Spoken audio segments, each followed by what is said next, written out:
jump. Climb out on the roof, just jump. Motherfucker, you a lazy little shit. Why not jump and just fucking quit? It's your own fault, boy, you never did enough. And now you're gonna pay for the fucking shit you say. Victim blaming, mental shaming, always bitching cause I'm gaming. But this shit now I'm proclaiming, and I'm aiming for the house of lies that you built on the hill of the dagger that you staggered my ass with. Now you haggard, I'm so aggroed, call your fucking son a faggot. Why so ragged, you a maggot? See $1 and just grab it from the mouth of the starving reprobate. So much hate, bitch, I needed an escape from the rape of my sanity. Humanity is drained from my motherfucking corpse as I hit the fucking dirt. All the fucking hurt and the shit I can't recall dies with me. All the shame and the failure, I'm a terror. Fuck my mirror, time to fix this fucking error. Yeah, I'm the bearer of this shit, and I wear it on my wrist. Now it's time to cut it out and just grow the fuck up. In my mirror, it's a vision that I see of myself. Damn, I'm looking like my father, so why even bother? I'll die for my mother, so I'll never treat another the way that he fucked her. I'll break this damn cycle and jump, jump, jump, jump, jump, motherfucker. Jump, jump, jump, jump, jump, motherfucker, just jump. Jump, jump, jump, motherfucker. Jump, jump, jump, jump, jump, motherfucker. When there's evil in my heart and there's Satan in my veins, I'm insane. Best get stitches in my brain or a cane, cause I can't fucking stand on my own 2 feet. Defeat is my only fucking path. I'ma retreat, can't rest until my brain hits the concrete. Fuck you. I'm just tired of this deceit and these lies that you fucking spew, and the shit you put me through, and the shit you fucking do. But sometimes I just wonder if the shit you say is true. I'm just so damn rude and irresponsible to boot, and I'm the fucking reason mama's cutting her wrists up. And I just sleep too much, play too much, got some shit to say too much. Never clean my cage, I must. Such a fuss, boy don't cuss. I'ma fucking take your trust, give to God and make it rust. Time to bust, mustn't lust, gotta leave you in the dust. Live a life that's unjust, into hell you will be thrust. Satan is your just reward, you don't get a fucking sword. All of time you won't be bored, only flames, just rest assured. When my warnings you've ignored, you'll be punished by the Lord. Cast aside you are abhorred, grace will never be restored. Jump, jump, jump, jump, motherfucker. Jump, jump, jump, jump, jump, motherfucker, just jump. Jump, jump, jump, motherfucker. Jump, jump, jump, jump, jump, motherfucker, just jump. Jump, jump, jump, motherfucker. Jump, jump, jump, jump, jump, motherfucker, just jump. Jump, jump, jump, motherfucker. Jump, jump, jump, jump, jump, jump, jump.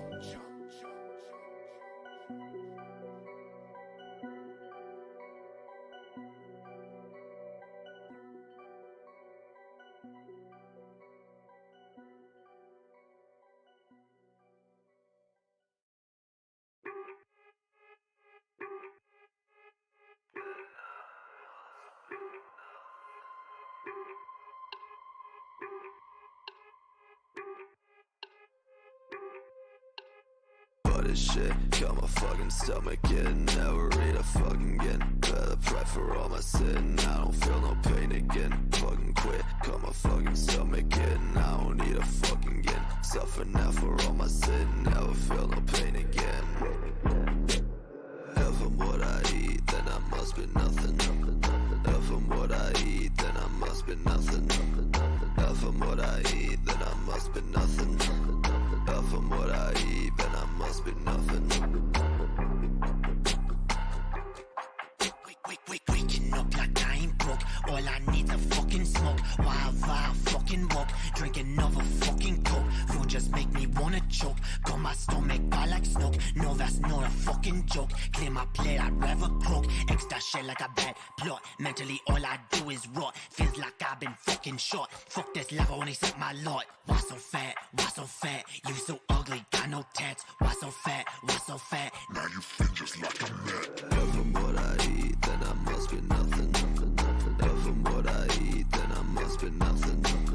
If I'm what I eat, then I must be nothing. If I'm what I eat, then I must be nothing. Feel so nauseous, I can't eat. All I want's to fucking sleep. Caught it out, that's not a leap. I won't, so I'd rather weep. Fuck this shit, I don't know why. Makes me wanna fucking die. All I do is fucking cry. You won't see me eye to eye. I ain't hungry, eat no steak. Want no bake for your cake. Fuck them bitches, they all fake. They just judge and want a snake. Bile in my throat when I see a fucking note. I don't want to fucking choke. All I need's an antidote. When I die, so she wrote. If I'm what I eat, then I must be nothing. If I'm what I eat, then I must be nothing. If I'm what I eat, then I must be nothing. If I'm what I eat, then I must be nothing.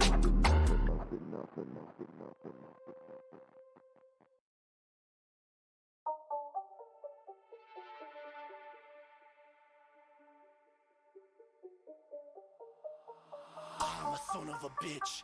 I'm a son of a bitch. I'm a son of a bitch. I'm a son of a bitch, yeah. God damn your righteous fucking plan, bitch. I ain't rich, I ain't what you wish. You will never be enriched. You're a leech, you're a fucking leech. You will never have no reach. What the fuck was there to teach? Learn my fucking own lessons. I'm my fucking own blessing. Who the fuck you messing with? Thought I'd never serve a diss. Mama ain't deserve no kiss. I'ma let her slit her wrist when I'm done. I don't wanna be a bad son, but you fucking made me one. Now I'ma take this fucking knife and my own damn life right here. I don't wanna be my mama. Too much trauma, never saw the damn light. In this tunnel, I won't fight. I won't fight. I'ma fucking lay down, let myself drown. No one will save me anyway. No one will save me anyway. No one will save me anyway, cause I'm a son of a bitch. I'm a son of a bitch. I'm a son of a bitch. I'm a son of a bitch, yeah. I'm a son of a bitch. I'm a son of a bitch. I'm a son of a bitch. I'm a son of a bitch, yeah. I know angel bitch. I'm the devil you feared. Yeah. Why in the fuck did I leave? Why am I absent you grieve? Why can't my pain you perceive? Cause your own lies you believe. Didn't know you would conceive. The son of Satan deceived. I'ma take my fucking cleaver at your stomach fall. Make that shit mine, for that shit you fucking stole. I'ma take back my control. Dig me out a fucking hole. What the fuck, I got no goal. Getting high, pay the toll. Like my mama gave a soul. For them pills and these demons, I can't even see my veins. Kids are driving me insane. I'ma cut this damn pain with my baby in my arms. Won't be sounding no alarms. Slip my wrist and I'm gone. Yeah, no one will save me anyway. No one will save me anyway. No one will save me anyway. No one will save me anyway, cause I'm a son of a bitch. I'm a son of a bitch. I'm a son of a bitch. I'm a son of a bitch, yeah. I'm a son of a bitch. I'm a son of a bitch. I'm a son of a bitch. I'm a son of a bitch, yeah.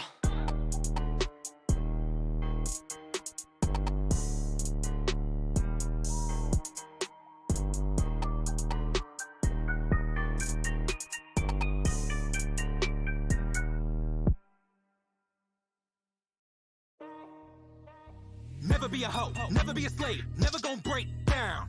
I don't want the dough, I don't want the pay, gotta get the change now. Never be a hoe, never be a slave, never gon' break down. I don't want the dough, I don't want the pay, gotta get the change now. Yo, coming up busting the game, don't want the money or fame. I want the public enraged, I want the government change. Cause they bend the rules for the revenue, so we better move right now. Just living proof, I'ma tell the truth, and what I never do is pipe down.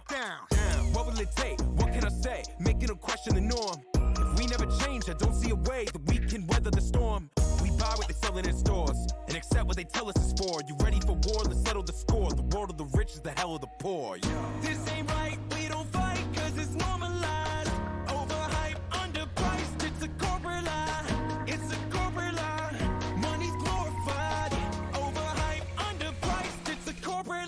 never be a hoe. Never gonna break down. I don't want the dough. Gotta get the change now. Never be a hoe. Never gonna break down. I don't want the dough. Gotta get the change now. What is the difference between pro-life and misogyny? Free trade and monopoly, sweatshops and robbery. What is the difference between capitalism and poverty? Freedom and work or democracy? Nothing, obviously. What will it take? What can I say? Making them question the norm. If we never change, I don't see a way that we can weather the storm. We buy what they sell in stores and accept what they tell us is for. You ready for war? Let's settle the score. The world of the rich is the hell of the poor. This ain't right, we don't fight, cause it's normalized. Overhyped, underpriced, it's a corporate lie. It's a corporate lie. Money's glorified. Overhyped, underpriced, it's a corporate lie. Never be a hoe. Never gonna break down. I don't want the dough. Gotta get the change now. Never be a hoe. Never gonna break down. I don't want the dough. Gotta get the change now.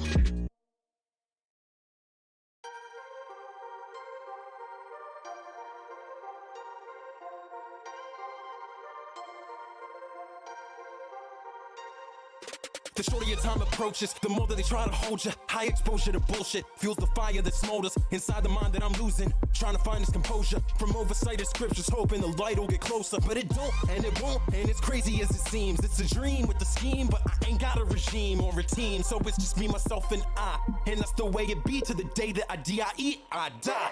I feel worthless, desperate for attention. Life with no purpose, spiraled in depression. Everyone is selfish, cutthroats and liars. Prey on gullibility to feed their desires. True colors they hide, only evil survive. You can't make them like you, Lord knows I've tried. So I got one eye open, truth goes unspoken. Old heads are hating, traditions get broken. Everywhere I go, I see another story that could be. That's life, but it's okay, alright. Everywhere I go, I see people giving up on their dreams. That's life, now this is our time.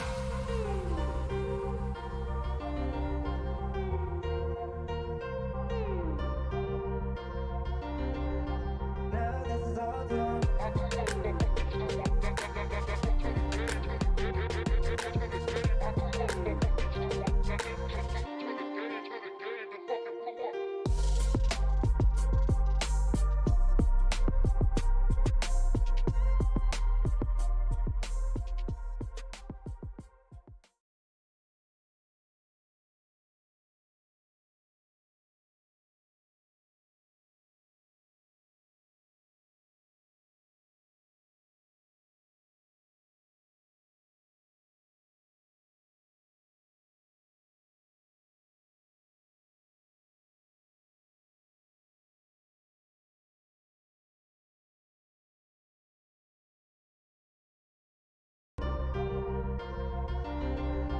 Now this is our time.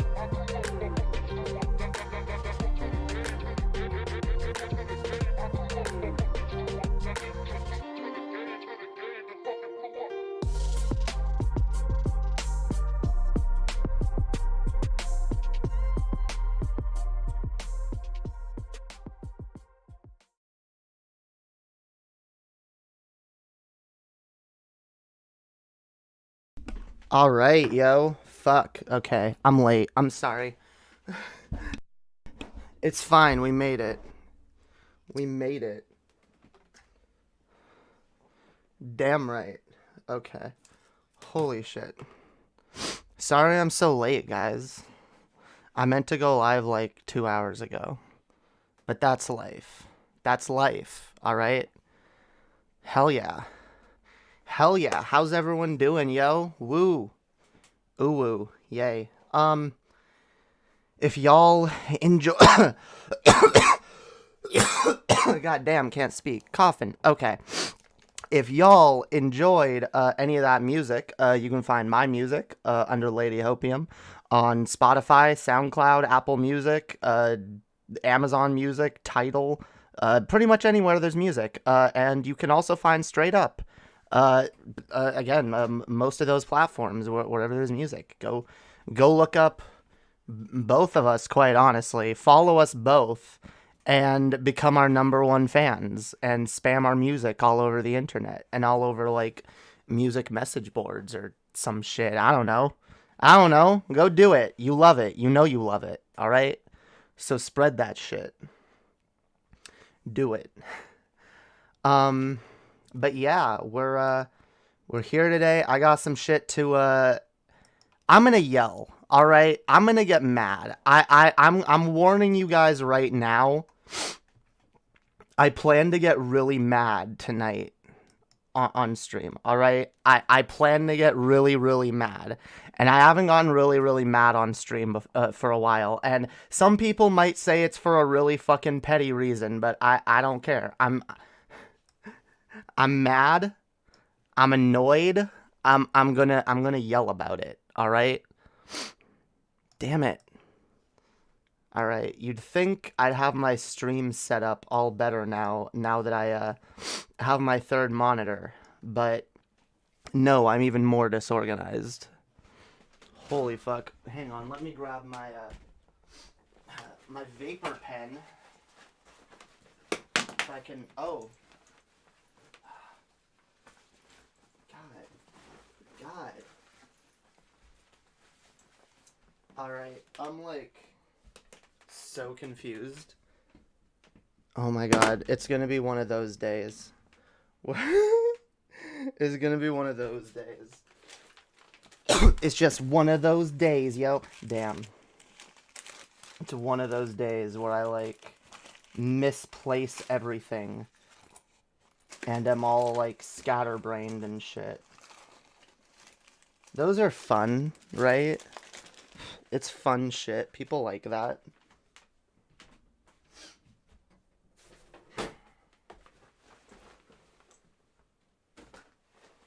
I don't care what you... Oh, there. Okay. Holy shit.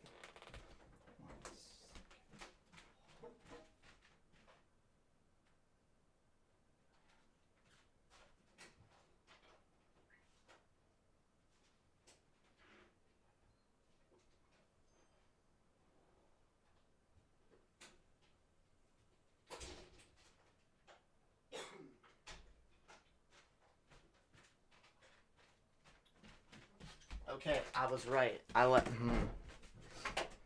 left my vape outside. I shouldn't have even brought it outside. I'm a moron. All right, we're here. We're ready to stream. I promise we are. Okay, I fucking promise. It's time.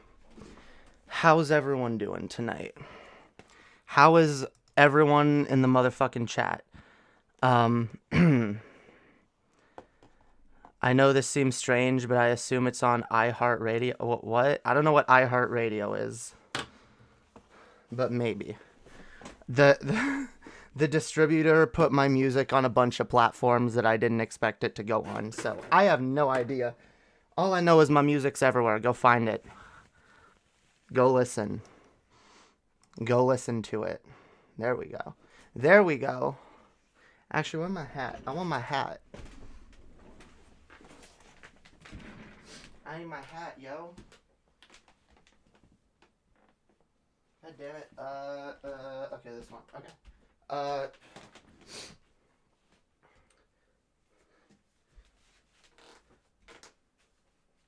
See, I need like,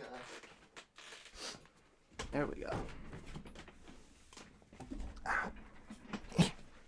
God damn it. Okay. I need... I don't know. I need a better set. I need a better, like, studio space. Also, I need a better filter because this one is making me look ridiculous. It's not even the normal one. Not even the normal one. There it is. Alright. Anyway. Hell yeah, we're here. We're streaming. We're gonna...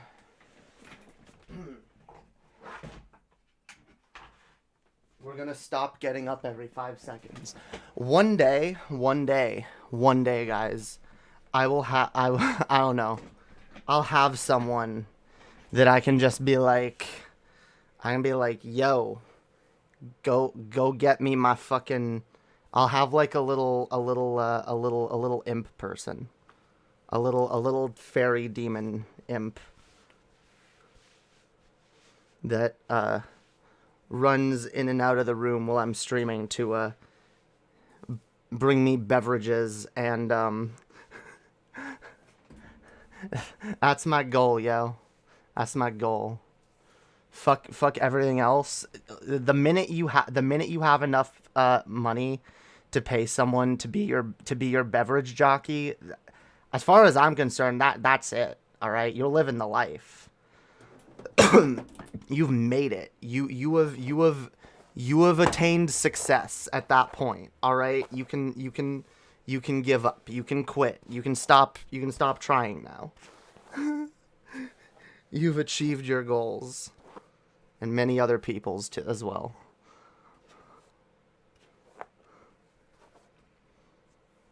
A beverage jockey. Looking adorable. Thank you. Thank you. Hells yeah. All right. All right. All right. Ooh, got my smoothie. Can't forget the smoothie, yo. I gotta, you know, stay energized. All right. Stay energized. Okay. How's everyone doing in the chat? Servant demon, the best kind. Yeah, yo. I gotta find some. I gotta find some.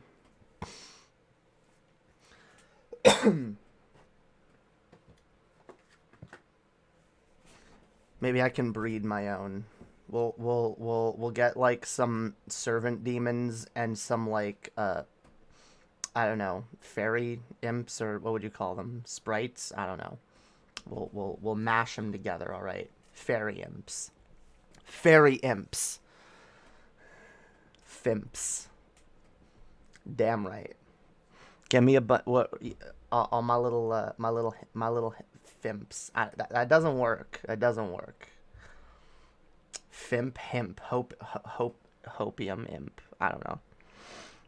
I'm a little sick, but I'm fine other than that. Well, I'm sorry that you're sick. I'm not 100% these days either. I've had like a fucking cold or some shit for the last like 2 weeks, and my fucking foot is like in a lot of pain. I don't know what happened to it. I either like injured it on something, or I pulled something or something, but it is in a lot of pain and has been since for like 3 days now, and especially annoying because like the last 2 days, this is the third day that it's still hurting. The last 2 days, like I had to do the or maybe it was just yesterday. I don't remember. Is it this?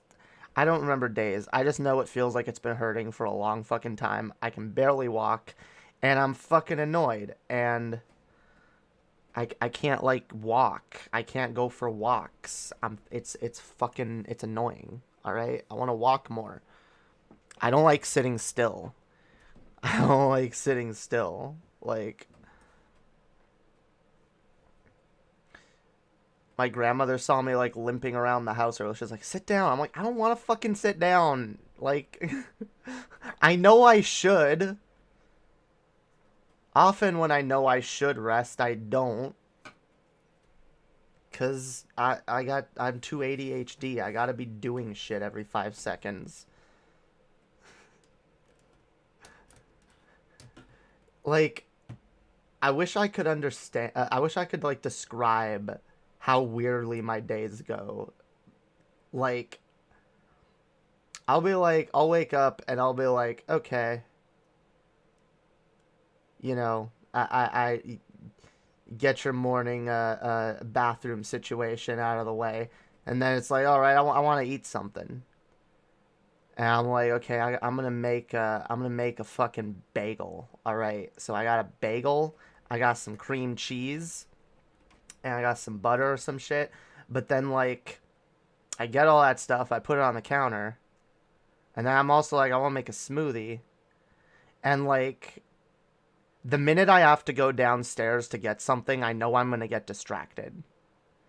That's just that's just how I am, all right? If you send me downstairs to get something, I'm almost very likely gonna get distracted by something. I don't know what.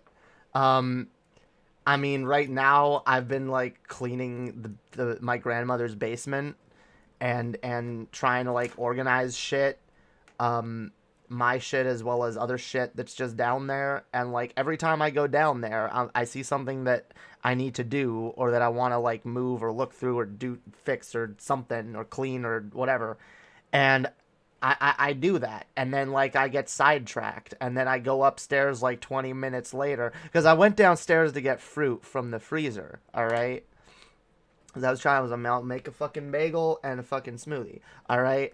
And I had frozen fruit in the freezer downstairs. And I went to get it, and I get distracted, and I'm like doing shit downstairs for like 20 minutes. I'm like, what was I and while I'm doing all of this, I'm usually watching or listening to something on my fucking phone. I think I was watching Buffy this morning.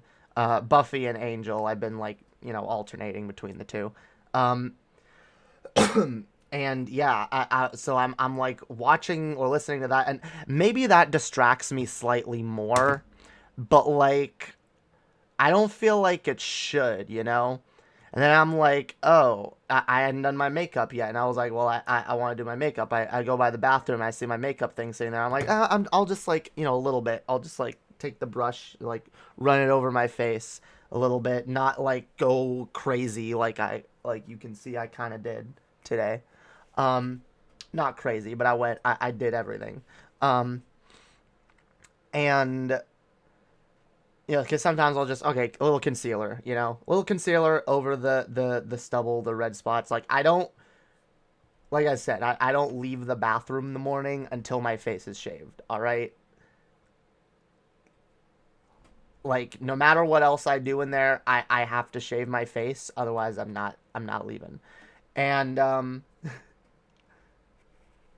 but that was already done. But then I'm like, that's the other thing. If I end up not shaving my face for whatever reason in the morning, that's another thing that'll get to me. Especially if I walk past a mirror, I'm like, God damn it, I should do that.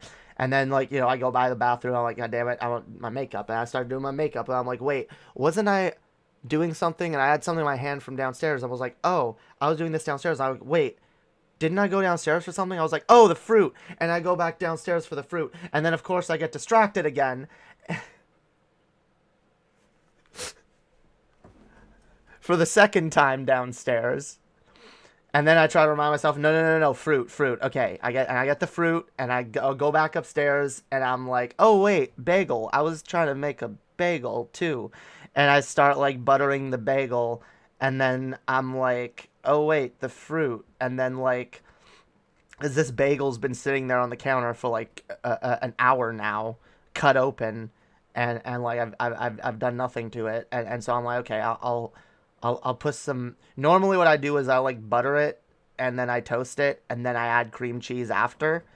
But then I like butter it, and I toasted it, and I left it, and it was there for like, again, an hour, because I was like, okay, well, I don't have much of an appetite right now. I was sipping on a smoothie a little bit, but I was like, yeah, I stomach's kind of bothering me, so I was like, I'm gonna go smoke. And then I go outside to smoke, and then that takes like an hour. Or it doesn't, it doesn't always. Sometimes it takes 30 minutes. It depends. But like when it's cold, it takes less time, honestly, which kind of, as much as I hate the winter, I do kind of, like that is the advantage that like I'm not outside as much, and I can maybe get more done sometimes.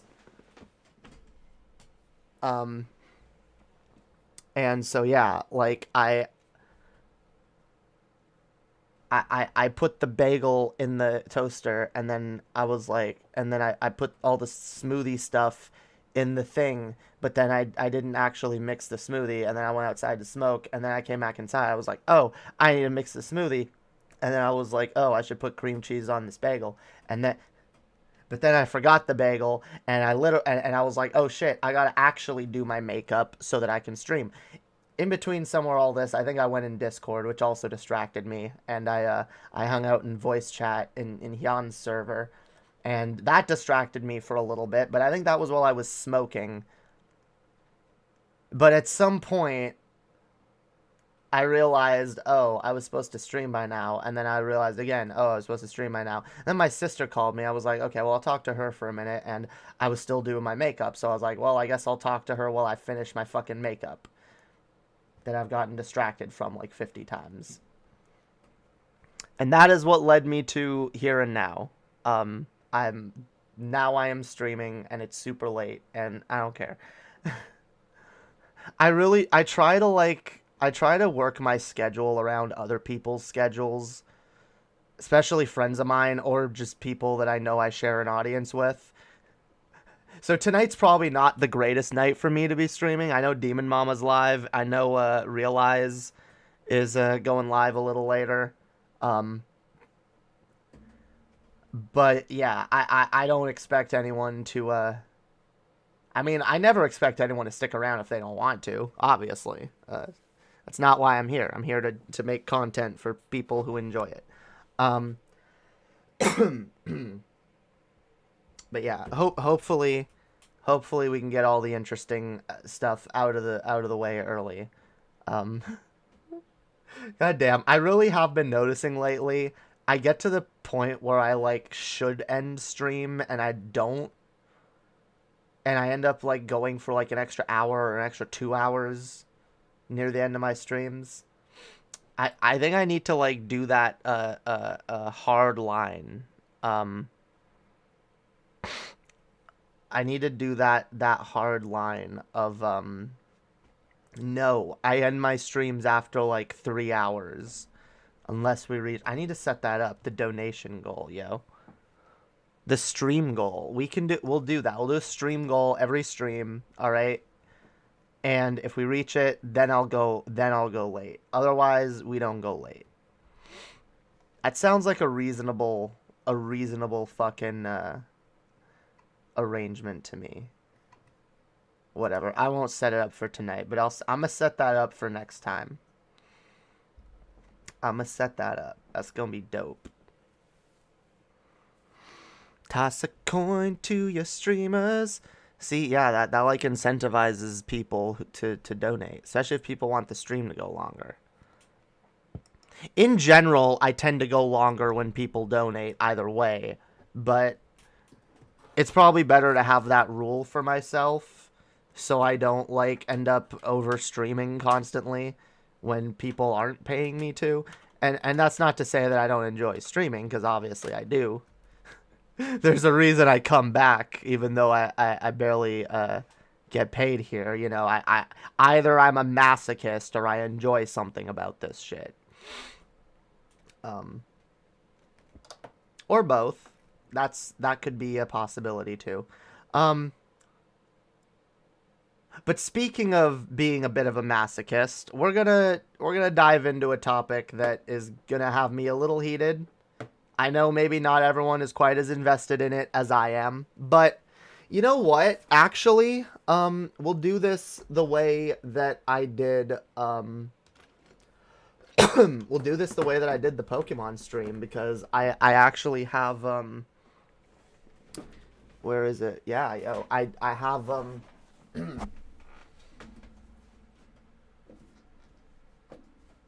okay. Yeah, I have the same thing set up for Kingdom Hearts. Alright, so, guys. I'm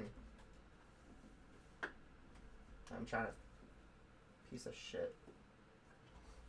Pieces of shit. Okay. So, guys. We're gonna chat about something, alright? We're gonna chat.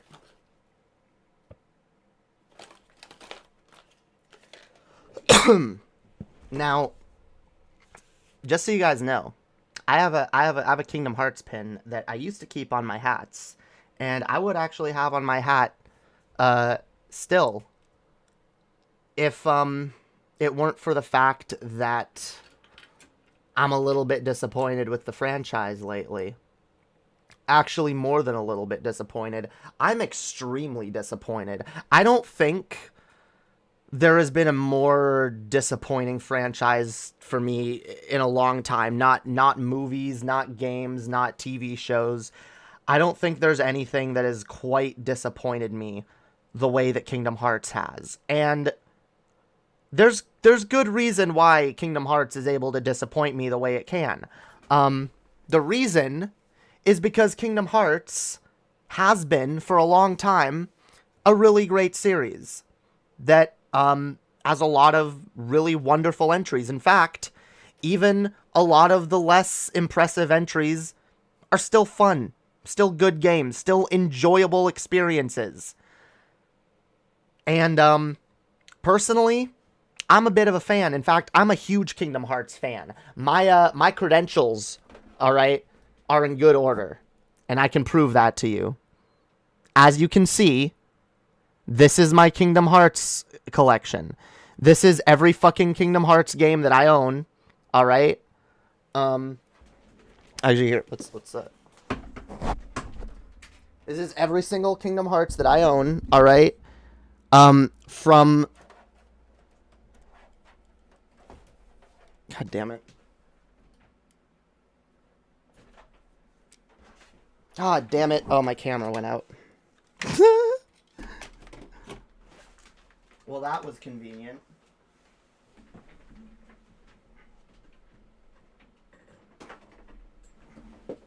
There we go. Okay.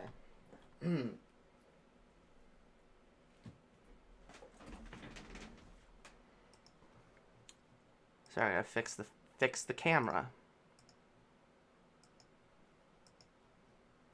There we go. There we go. Anyway. Alright, now I have full control of the camera. Holy shit. Alright, as you guys can see, I have, from the original Kingdom Hearts games on the fucking PS2, okay, to a Japanese version of the Game Boy Advance Kingdom Hearts Chain of Memories, alright? I have fucking every original Kingdom Hearts games, and I have all the collections. I have the special edition, collector's edition on the PS3 of 1.5 and 2.5, and I have them on the PS4 as well, and I have this special fucking oh look, there's one of the pins I have. Fucking 2.8, and I got the fucking I even bought, all right, the fucking collector's edition, the deluxe edition of Kingdom Hearts 3. With the fucking steel book and everything, all right? Pre-ordered it even.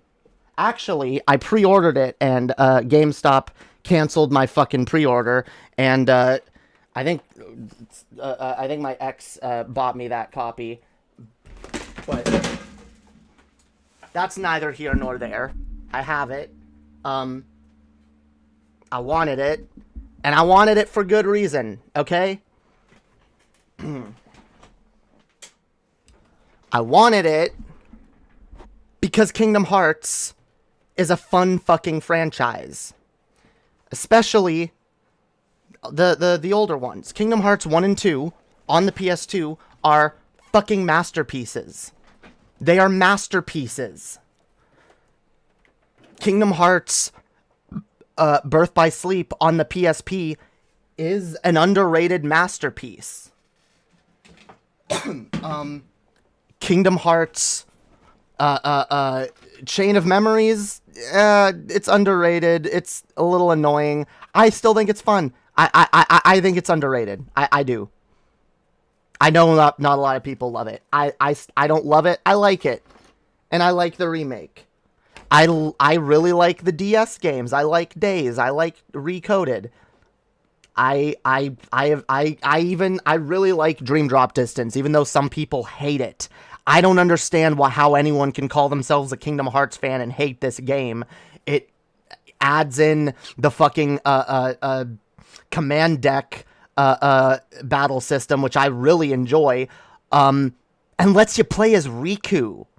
Who cares that, like, oh, you have Dream Eaters and they look a little silly, and the enemies you fight are also Dream Eaters that look silly. I don't care. It's a fun fucking game. It is a fun game. Most of these games are fucking fun, and I love them.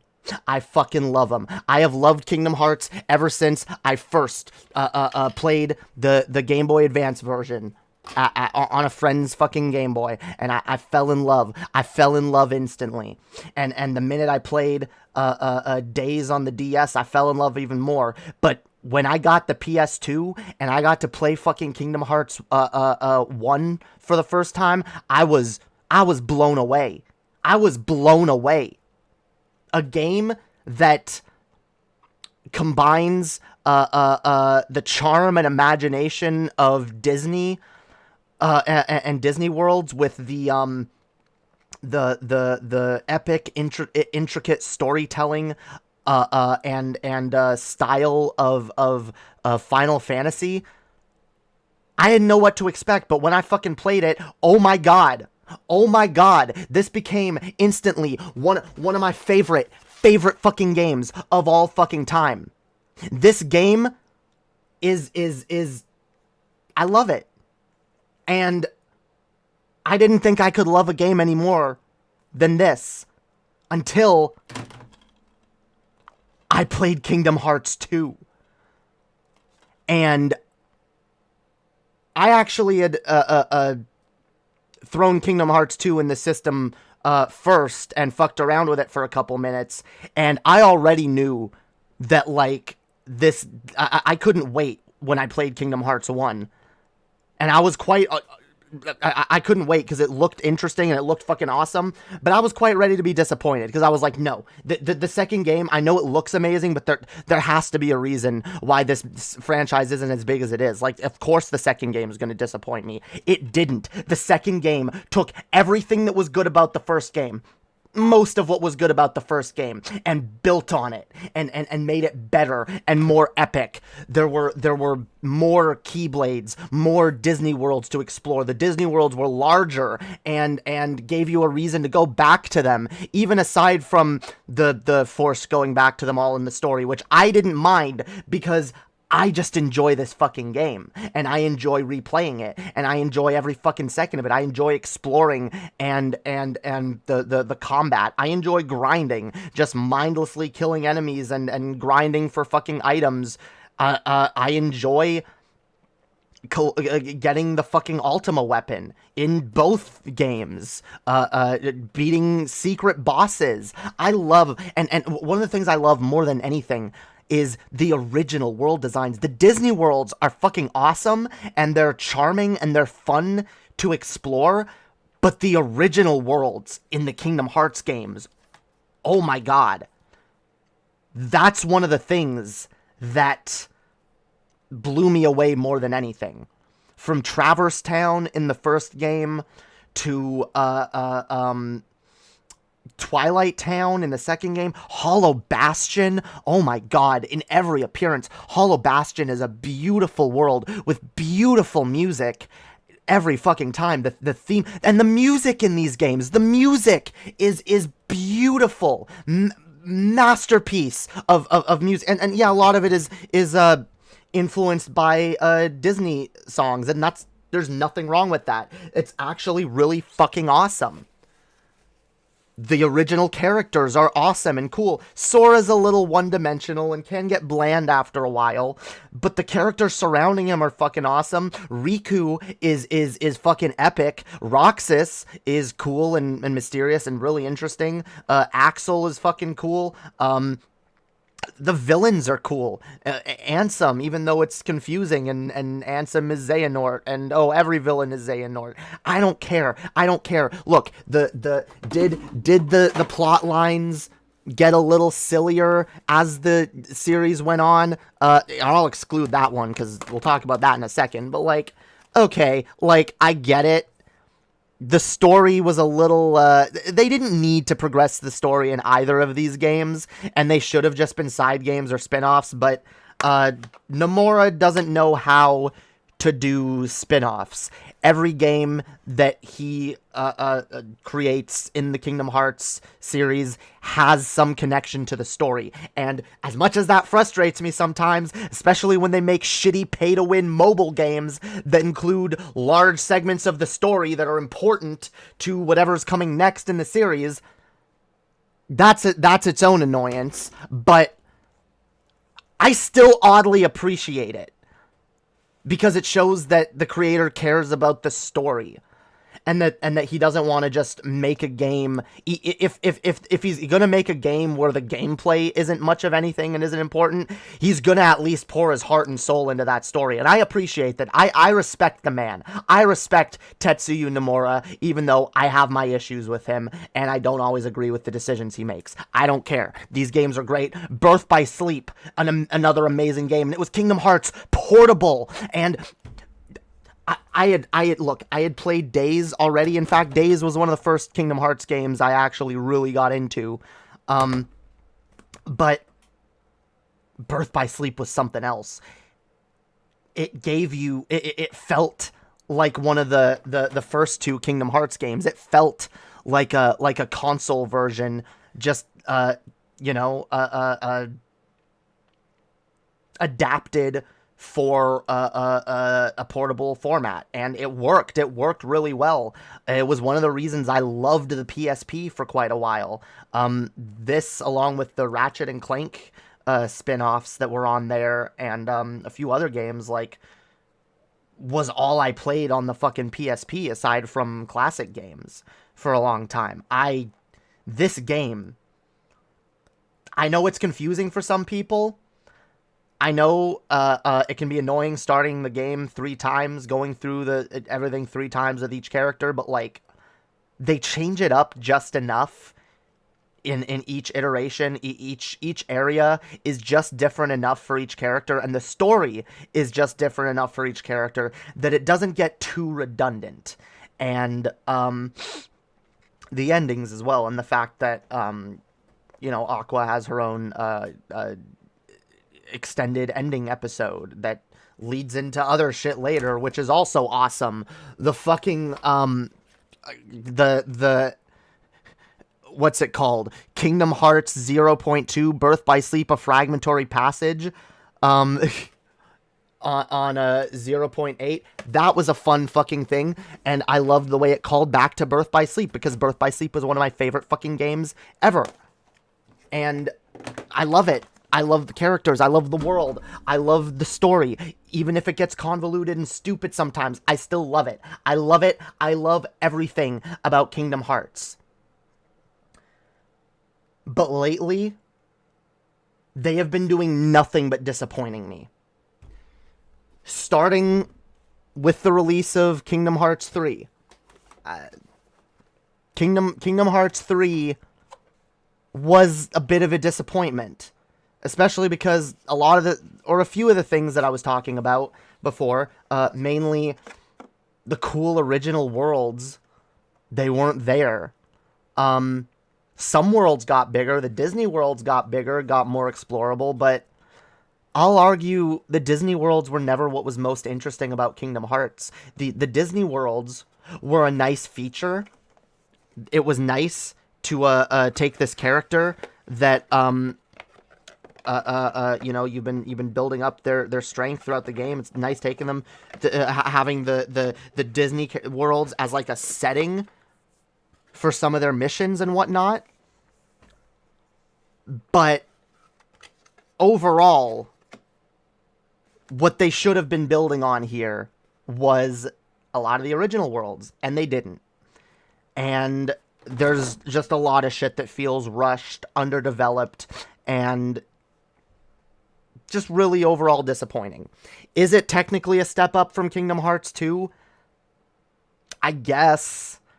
It's a step up in the way that a game in the same series as another game that comes out later and has more modern graphics and slightly bigger environments because of modernizations is, I guess, inherently a step up.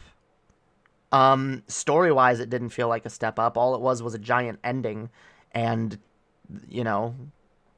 But anyway, I've bitched out the ass about Kingdom Hearts 3. Everyone knows I have issues with Kingdom Hearts 3. I don't hate it. I have fun going back to it every once in a while, but not nearly as much fun as I thought I was going to, because I don't have nearly as much fun replaying this as I do Kingdom Hearts 1 and 2 still after all these years. I mean, fuck, I still have fun going back, digging out my old PS2 and going back to these original versions, even though they have released better versions over the years. These games are such a masterpiece to me, and their artwork, the aesthetic of these games is beautiful.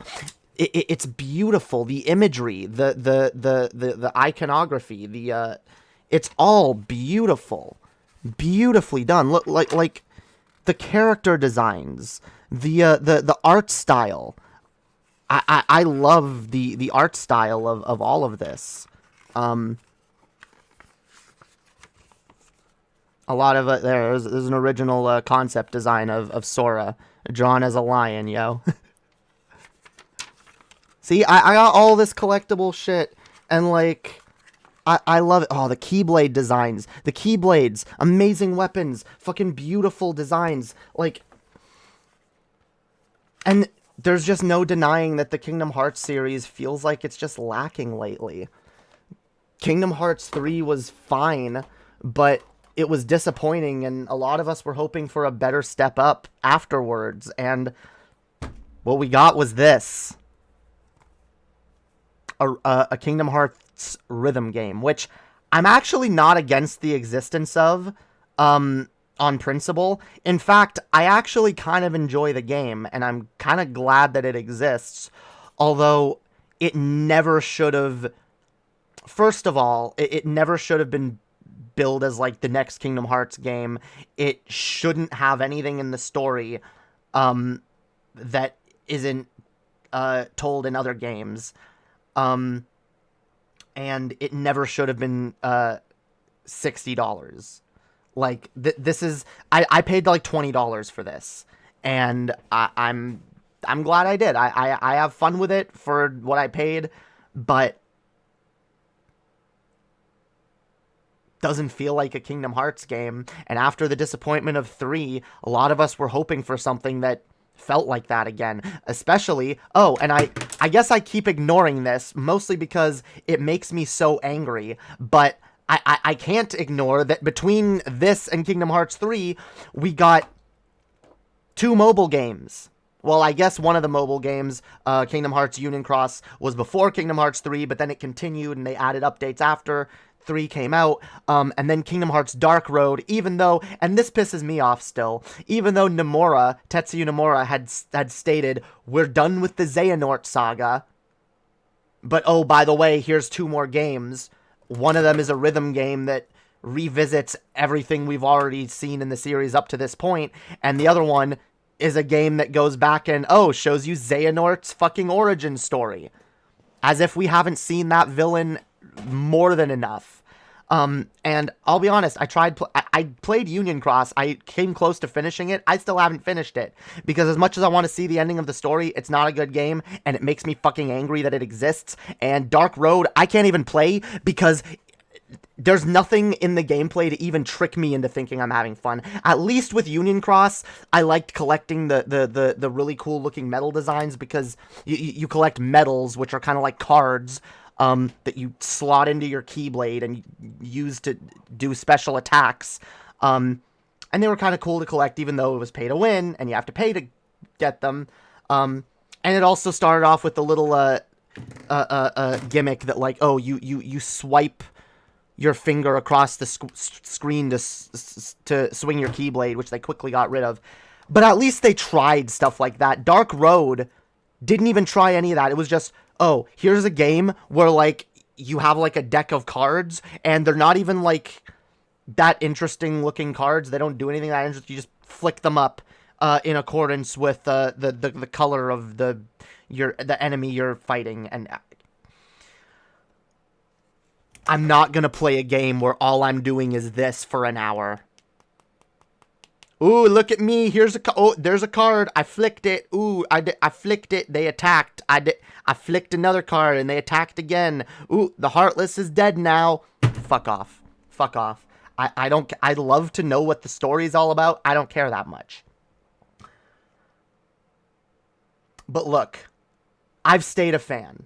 After all this frustration, after all this annoyance, I've stayed a fan of this franchise. I still love the franchise. I love these games. Granted, I love the older ones more than anything, and I'm kind of, in a lot of ways, not looking forward to what they're doing in the future. I know the 20th anniversary is coming up, and they're announcing something. I'm not going to hold my breath that it's going to be fun. Because, based on my luck, we're going to get more fucking mobile games, or we're gonna get the mobile games ported to Switch or something, or like, oh, you want Kingdom Hearts on the Switch? Here's a port of Dark Road on the Switch. There you go.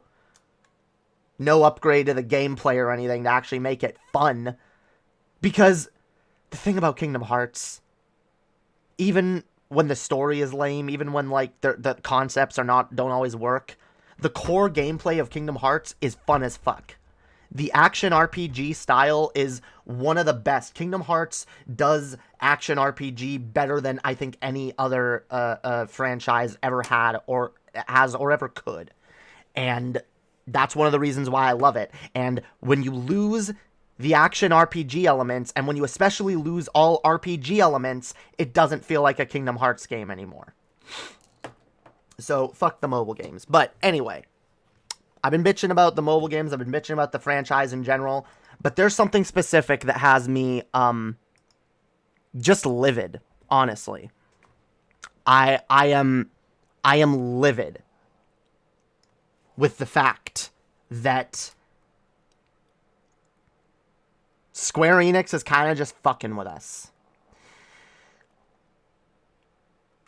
It was announced a few months ago that Kingdom Hearts, the entire series, would finally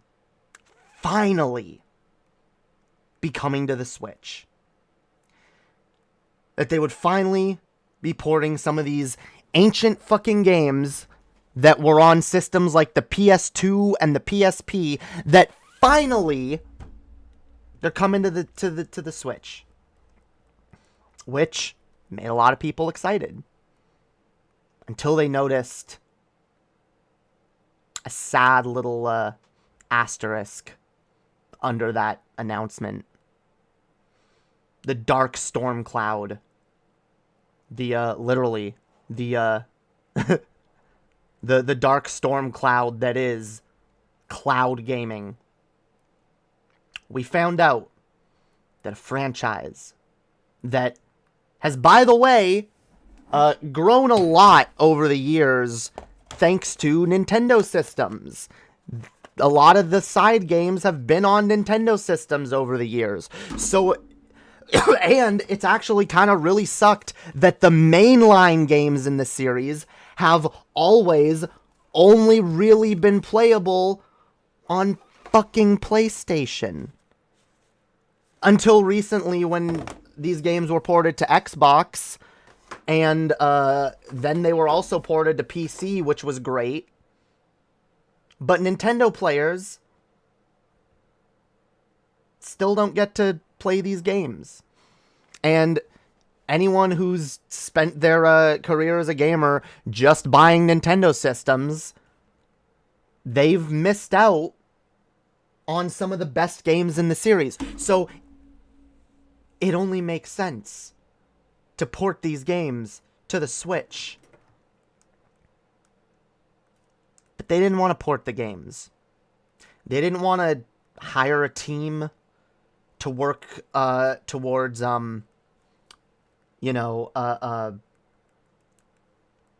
adapting these games, which, I'm sorry, games like The Witcher 3 and Doom Eternal have been adapted for the Switch.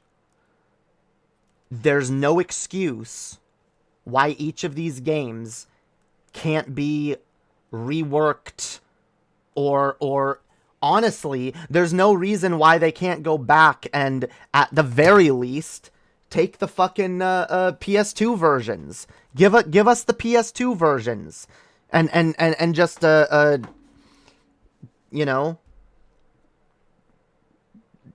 port them to the Switch the way a lot of games have been ported to the Switch. Like we've got like Knights of the Old Republic now ported from the Xbox, and we got like a bunch of other older games from that era that are ported to the Switch that run nicely. A bunch of PS2 games, the Devil May Cry games, Resident Evil 4, 5, and 6, all of them are on the fucking Switch. I have most of those games on the fucking Switch. But when it comes to Kingdom Hearts, I don't know if it's that Square Enix doesn't want to compromise. They don't want to give us the older versions of the games when the newer versions are definitively better. But if that's the case, I mean, there's still ways. Like, they could split these games up. Instead of bundling 1.5 and 2.5 together, which, by the way, they did. They could have done it the way it was on the PS3. Like, you're telling me that the fucking Switch isn't as powerful as the PS3 and it can't run 1.5 and 2.5 separately?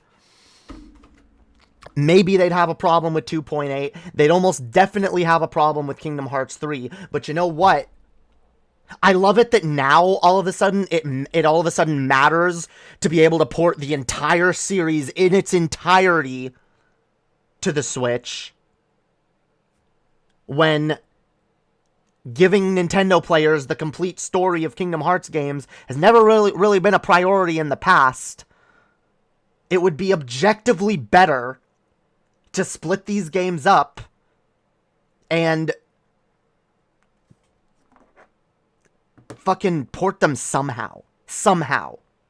Anything but this. Anything but the blatant insult that is cloud gaming. Square Enix released some demos the other night. Demos of the Kingdom Hearts cloud versions. You guys, God damn it, where did this... You guys, interested to, see how they run? Where the fuck is my, God damn it. God damn it. I can't find my, my capture card software. Where the fuck did I put it? Wait, no, seriously? Where the fuck did I put it? Why is it not on the desktop?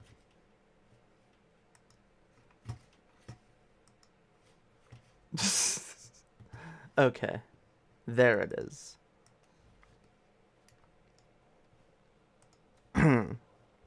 Sorry.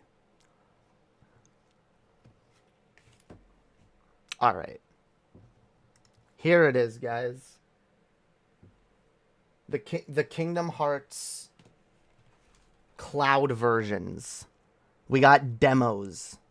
And, you know, I think that they think this is like gonna ingratiate this idea towards us in some way. This just makes me more mad. Yeah, I feel like they think they're doing us a favor by releasing these demos. What they're actually doing is hurting themselves, because this is...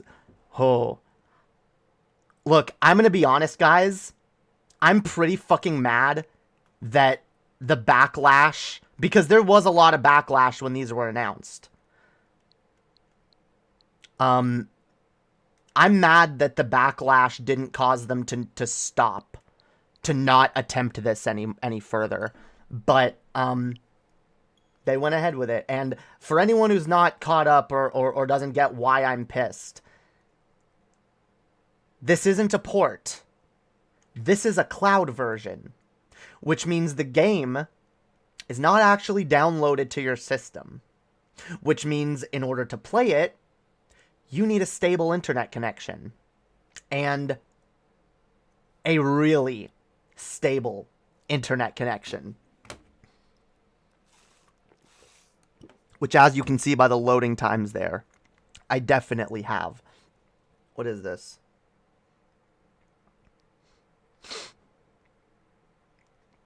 All right. We're only allowed to play for a limited amount of time. God forbid anyone play this long enough to see just how broken everything is.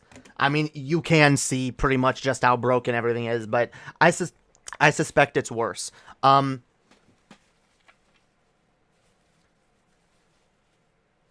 These play like absolute ass. And I want to make it clear, even if they played well, even if they ran well, they shouldn't exist.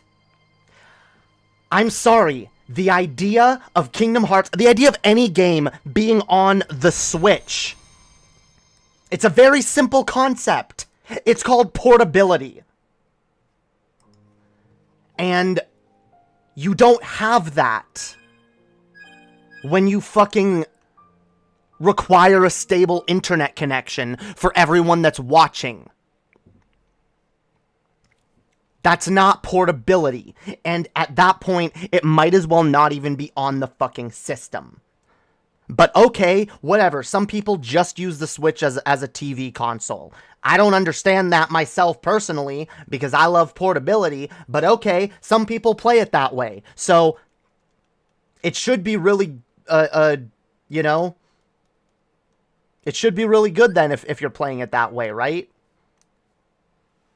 And by the way, these are all already ridiculously stupid demos because they didn't go out they didn't go out of their way to add demo content or to set aside a section of the game to say, okay, here's what you can play. No, instead, this demo lets you start any of the Kingdom Hearts games from the beginning.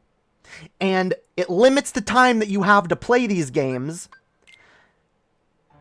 And these games have really long, drawn-out intro sequences. I've got to skip, look, multiple cutscenes in order to get to gameplay. It's really stupid.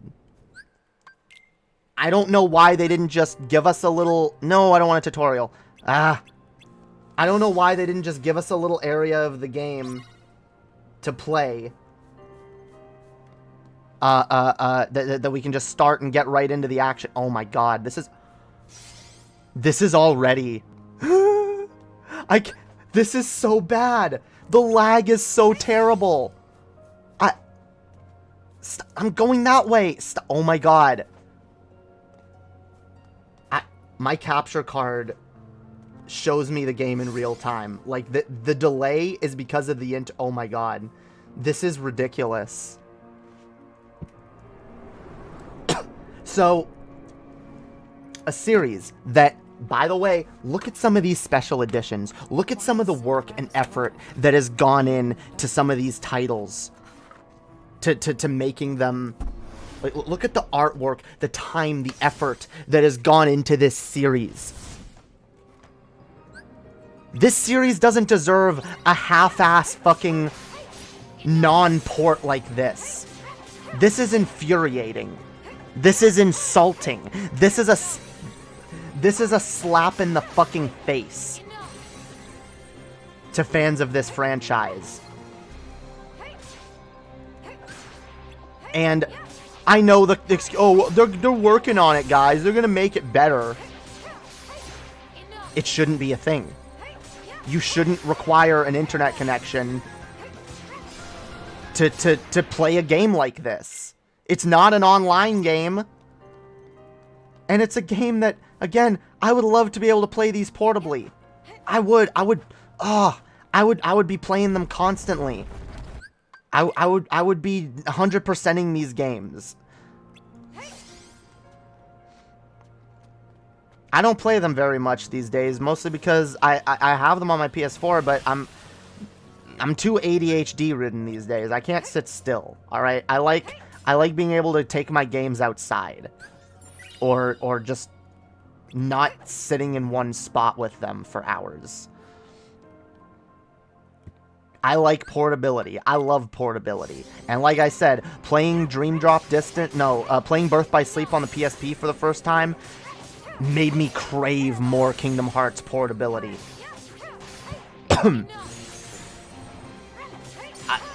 If you showed me this when I was fucking like 10 years ago, I would have shit myself. I would have been like, oh my god, I can play Kingdom Hearts on a system that I can take with me. Well, no, actually you can't, because as long as you don't have a stable internet connection, you're fucked.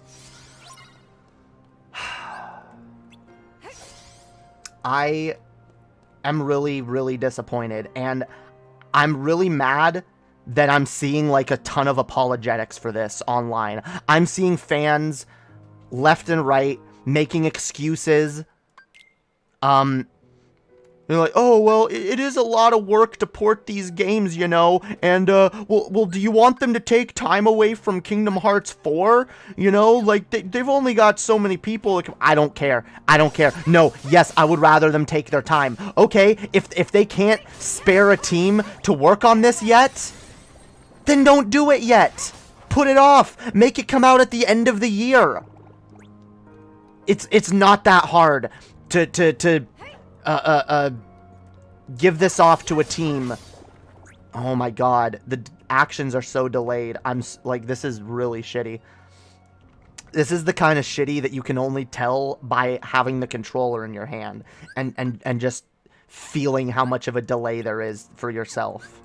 And the reason I'm playing this one, by the way, is because this is of all the Kingdom Hearts games, and you saw how many fucking cutscenes I skipped.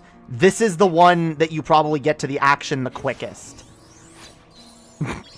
So, because I'm going to get cut off here soon. Because it's as if I'm having too much fun with this. It's going to tell me I've been playing too long. Oh, God. I'm not even a big Kingdom Hearts fan, and I'm mad for you. Yeah, even if you're not a fan of this, like, it's pretty easy to see why this is fucked up. Especially when you consider all the games that have been getting ported to the Switch lately. And it really, some of them have really been a treat. Like, I am really fucking excited to have, what is it? Knights of the Old Republic. Knights of the Old Republic on the Switch. I had it on my phone. I don't really play games on my phone much, so I actually really enjoy... Sorry. I really enjoy having that on the Switch. Oh, yeah, I was gonna say, like, imagine if I just went to the home menu and it cut out just because of that. People have had... I've been having these games crash like crazy, by the way. This is just really insulting, really disappointing for a franchise I love, and I'm honestly past the point. I'll be honest, because I've seen, like I said, the criticism. Oh, what do you want them to take away development time from Kingdom Hearts 4? Honestly, yeah, a little bit. Because I'm not excited anymore. Kingdom Hearts 3 kind of took the wind out of my sails for this franchise. So, at best, Kingdom Hearts 4 might be a pleasant surprise. I might be pleasantly surprised by how good it is. And I hope I am. But I'm not holding my breath for it. And yeah, honestly, I would much rather have Switch ports for the games I actually know are good. And I know not everyone cares about that sort of thing. But for me, and for a lot of people, yeah, it is really... It really does make a difference having these games on a portable fucking platform. God damn it. No, I'm trying to get up. Oh my god.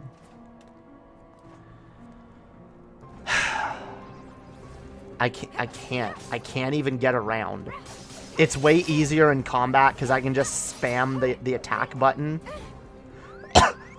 But like when I'm trying to traverse the level Oh my god. Oh, do you guys hear the audio too? I think the audio is cutting in and out as well. I didn't realize. Oh my god.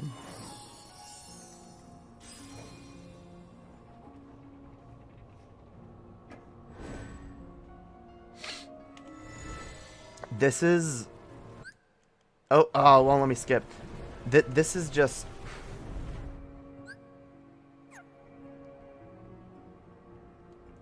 It makes me sad, yo. I love Kingdom Hearts. They don't deserve this treatment. This is Kingdom Hearts getting done dirty. All right. And honestly, Square Enix has been doing Kingdom Hearts dirty for a while now. I don't know if it's ever since maybe it's ever since Disney got more involved, but even aside from that, like, honestly, Disney being involved, like, Disney should be able to see how much this franchise is worth and what value it has, and god damn it, like, they should be able to see that porting these games to the Switch properly, funding a proper team to go and work on these games and optimize them for the Switch is a sound business decision. And it blows my mind that they think this is an acceptable alternative. It's not. This is not a way to enjoy these games. You know, and again, like, I heard the argument, because a lot of people have been saying, why didn't they port the PS2 versions? Those would have run perfectly on the Switch. Oh, because they want us to play the definitive versions. They don't want to give us worse versions of the game. They're already giving us worse There you go.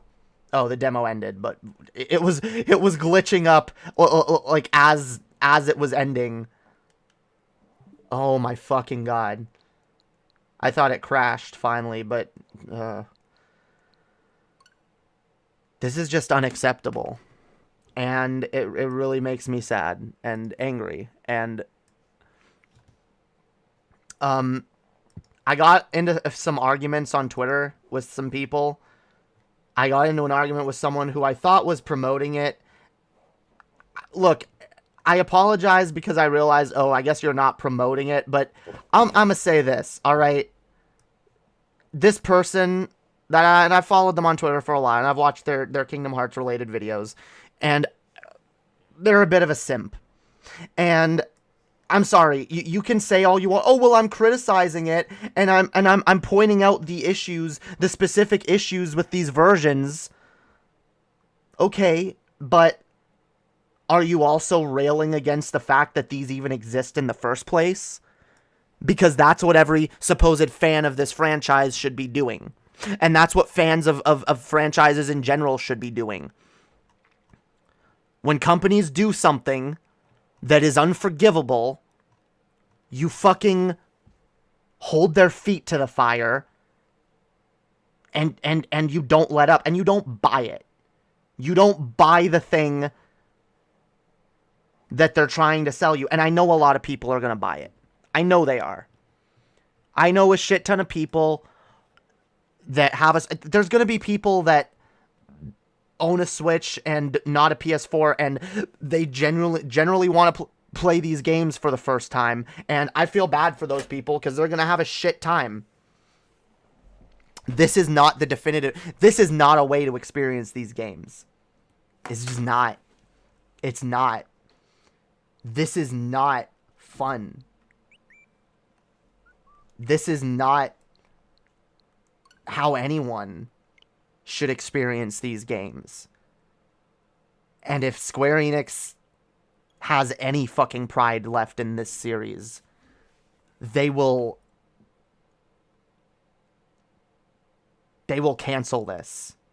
They will put a stop to this joke of a release, and they'll hire a team to go work on an actual fucking port. Because this is just laughable. Laughable.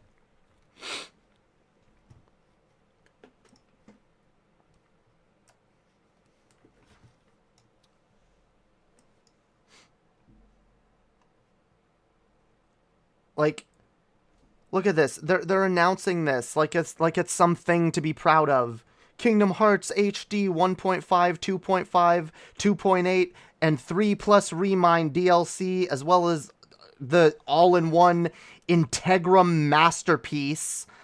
Oh my god, that's disgusting that they're calling the all-in-one collection the Integrum masterpiece.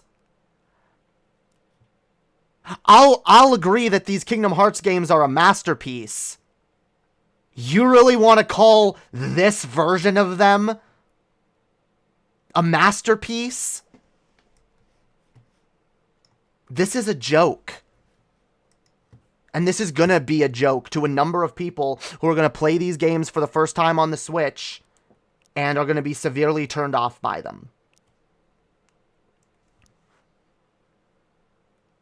And that sucks. Because I want to get more people into this franchise. I'm always telling people why I think they'd love Kingdom Hearts, at least 1 and 2.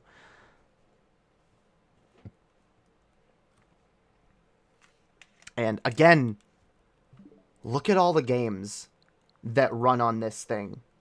Look at this. The Spyro Reignited trilogy.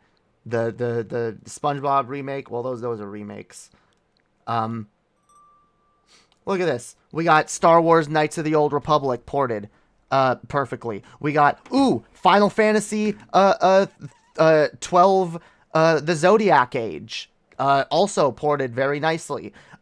We got Star Wars Jedi Knight, Jedi Academy ported nicely. We got, look at this.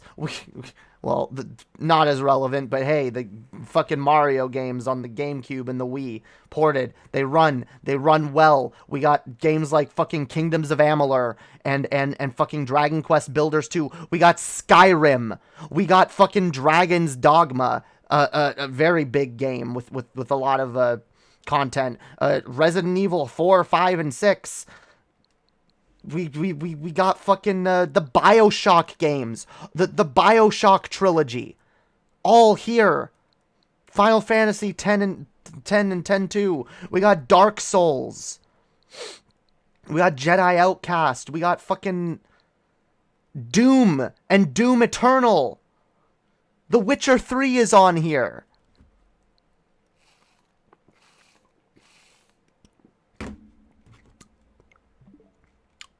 But if you want to play Kingdom Hearts, you gotta put up with this bullshit. I'm sorry. This sticks in my craw. This just makes me so angry. Like I'm livid. And I hate that. I hate being so furious at a franchise that I love. I hate, like, losing it to that level.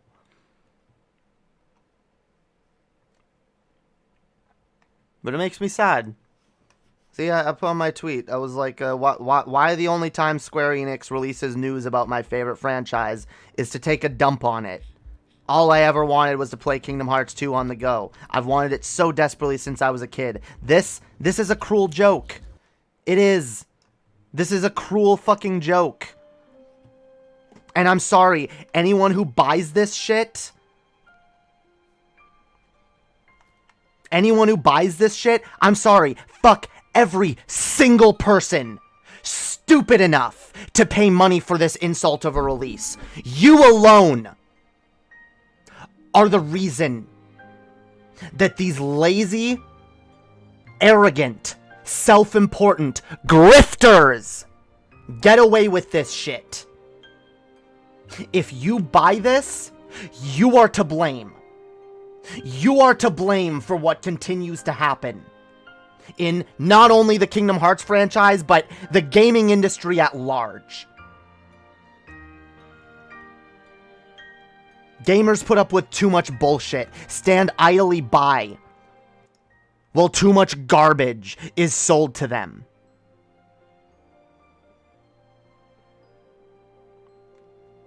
We gotta stop. We gotta call out these companies, hold their feet to the fire, and quite honestly, call out the simps. The simps who, oh, well, you know, it's hard to get a team to do it, and like, oh, at least they didn't give us nothing. That's the other thing. That's the other thing that makes me so mad when I hear from people, well, at least they gave us something.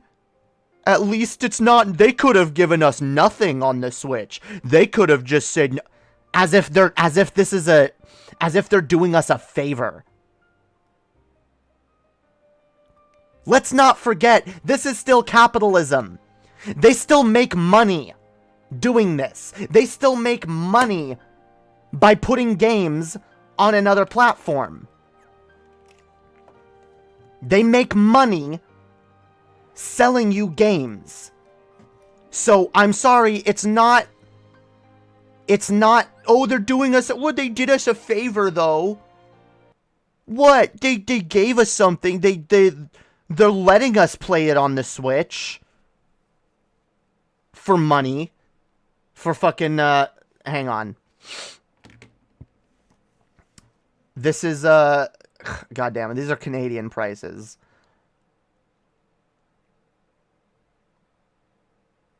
So, okay, from the looks of it, yeah, it's gonna be each fucking Kingdom Hearts. Each one is gonna be $40 American. About after the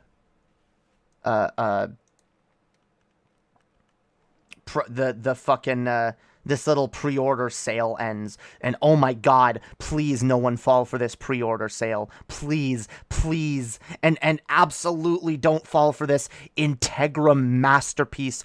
Oh my, this is gross to me. This makes me sick to look at. This makes me sick. Look how much money they are charging. Look how much money they are charging for a half-ass non-release of a game. A half-ass non-port. A glitchy, broken game that you don't even, it's not even yours. You don't even get to download it or have it in any fucking way. You get to rent it. You get to stream it whenever you're connected to the internet. I wouldn't be okay with this if they were charging like $20 for each one. I would still be angry. But at least I would be like, okay, look. It sucks that we didn't get proper ports. It sucks that the ports that we did get are cloud versions. But you know what? For the price, whatever. If someone wants it that bad, I wouldn't have bought it. I wouldn't have bought it even if each collection was $20 and altogether they were $60. I still wouldn't have bought it, but I wouldn't have been quite so mad at the idea that other people were buying it. This, other people are going to buy this. People are going to spend their money. People are going to go into the eShop and say, oh yeah, that broken non-port of a game that barely works. Yeah, I'd like to give you my hard-earned money so that I can barely play that.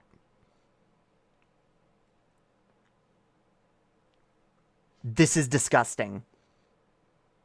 And this is why I have no hope. I have no hope for Kingdom Hearts as a franchise, and I have no hope for Square Enix as a developer, and I have no hope for the gaming industry as a whole. I know I try to be all hopium pilled on this channel, but seriously, when it comes to like gaming, I've said for a long time, and I hold to this. We need a gaming crash. We need a gaming crash.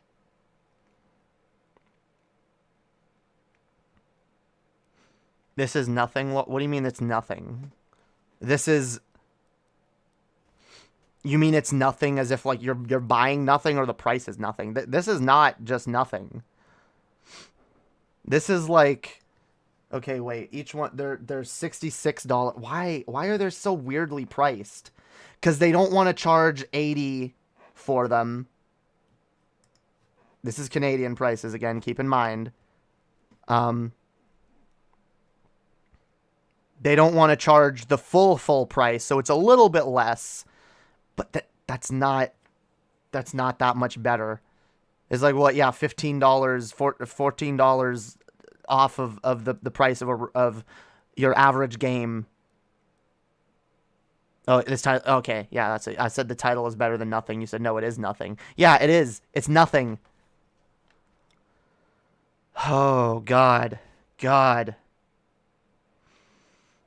crash would lead to more consolidation and a monopoly of IP. I don't even care anymore. I just have no hope for the gaming industry. It just gets worse and worse. And late stage capitalism takes its toll on the gaming industry more and more each fucking year. And it's insane. It's insane to me. It's sickening. Especially when, by the way, I want to, just to extra highlight this, you realize that Nintendo specifically is notorious for having really shitty online servers. Really shitty online connectivity.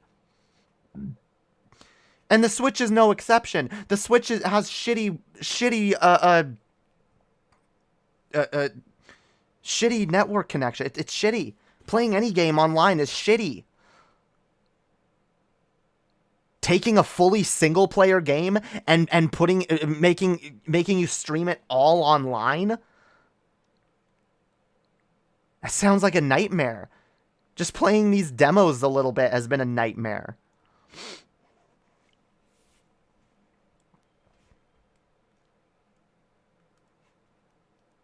Don't buy this. Please do not buy this. If you're curious about the Kingdom Hearts franchise, go buy a PS4 or get them on PC. You can get them on PC now on the Epic Games Store. Just, holy fuck. And, I guess this leads into the other thing, because the other reason I have no hope for the gaming industry, and I realize this is something that actually does give some people hope, and I understand why, but I'm sorry, I'm gonna shit on that too. Because I saw this tweet, and yeah, I've been seeing lately all the news about how Microsoft bought Activision Blizzard. Oh my God, what's this gonna mean? Microsoft bought Activision Blizzard, and you see a bunch of you know, every fucking time something gets announced in the gaming industry, there's a bunch of empty-headed fanboys, all brain-deadedly simping for whatever just happened, and you know, pissing themselves, getting all hyped about what this means. And while sure it might mean some interesting collaborations here and there, I want to make it clear that what this means for the overall industry is not good. Because, make no mistake, yes, Microsoft owning everything, guys, is bad. Monopolies are bad. And I feel like a lot of fucking people forget that shit.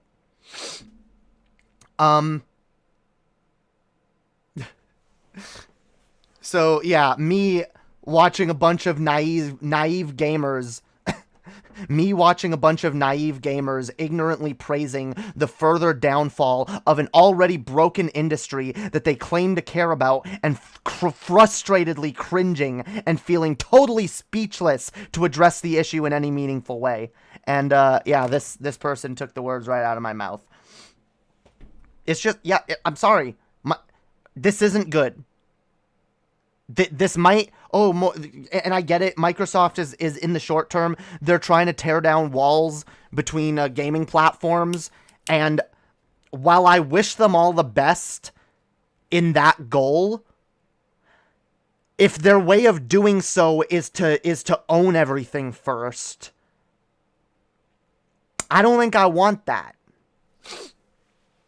I think I'd rather just deal with console exclusivity. Like, if Microsoft's goal is to end the days of console exclusivity by buying everything themselves and then selling it back to us, that's not worth it. I'd rather have to buy 2 or 3 different consoles to play all the games. Because at least then we have companies in competition with each other, and we don't have one a giant game company that is able to control the entire fucking industry. We don't need that. I've seen some absolutely dog shit takes of people thinking this will fix all the shit that was going on at Activision Blizzard instead of just provide a parachute to avoid consequences. Yeah, that's also an element to it, because there's a reason why Activision Blizzard was in a lot of trouble, and I think I predicted at one point that they were gonna just wait for some other company to buy them up and get them out of this situation, which is clearly what they're leaning into now. Because, hey, yeah, it's better for PR, because, okay, well, all the higher-ups at Activision Blizzard are fucked. They sat idly by and let fucked up shit happen, and a lot of fucked up environments went on at that place, and so they're bad. So they need new management, right? So, yeah, Microsoft is buying them now. Everything's fine. Problem solved. No, it's really not. The problem's not solved. There's still a toxic culture, honestly. Like, it's not just Activision Blizzard, let's be honest. And I wouldn't be surprised if that toxic element does exist in Microsoft as well. But either fucking way, the idea that, like, Microsoft, even if Microsoft buying it does fix the company in the short term, it's a bad road. It's a bad fucking road we're going down. And I don't like it. I don't like the idea that all the fucking companies, all the game companies are going to be owned by Microsoft here soon. Like, I get it for a lot of gamers. I'm a bit of a gamer. I get it. I have, like, fanboy dreams of, like, Xbox Game Pass on the Nintendo Switch or something. Like, imagine if Microsoft bought Nintendo and Sony. And this is like end stage, this isn't likely to happen anytime soon, but this is a possibility. And as a gamer, I can recognize the potential upsides to that possibility of being like, ooh, well, we could have everything on one platform. Imagine the Switch being like the one-stop shop for all your games. You can play Sony games and Microsoft games and everything all on one system, and everything can, and you can play Nintendo games on your computer, and you can play, like, oh my god, like, that would be awesome. But the problem is that, again, if we're ceding control of all these gaming properties to one entity, I don't think I feel good about that. I don't think that trade-off is worth it. Allowing Microsoft to become this giant empire of gaming. I'll admit, Microsoft has been impressing me a little more lately with what it's been doing, at least Xbox-wise. So I get why some people are frustrated about... I get why some people are excited about this. But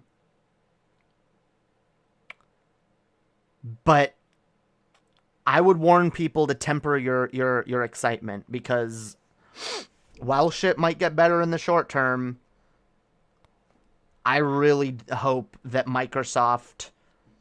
I really hope Microsoft doesn't end up... Like, if Microsoft ends up owning one of the other two major companies... Like, as long as we have Nintendo, Sony, and Microsoft as 3 separate entities, I think we're fine. if one of those falls,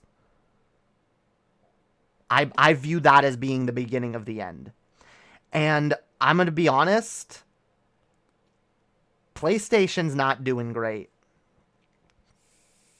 In fact, a lot of their franchises that have kept them alive, especially in my mind, like for me, Kingdom Hearts was one of the reasons why I was a Sony gamer for a long time.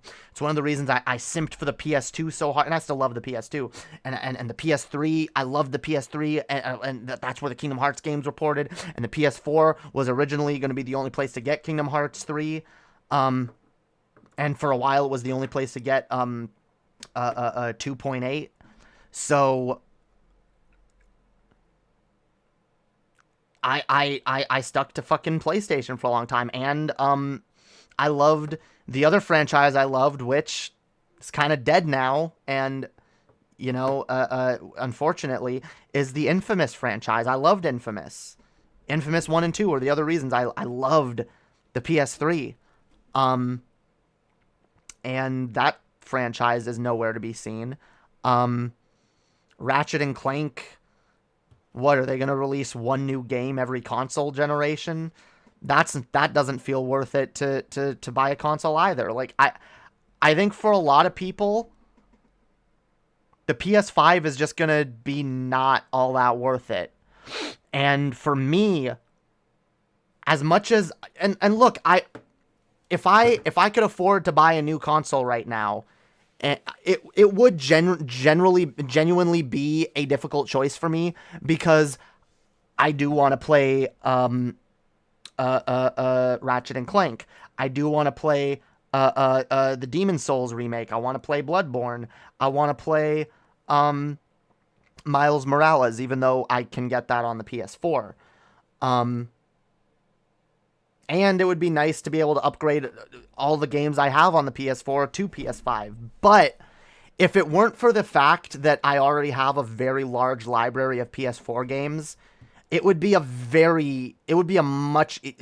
it weren't for the large library of PS4 games I already own, and the fact that there are a few exclusives that Sony still has that I do want, it would be a way easier decision for me. And I just like, nope, Xbox, absolutely.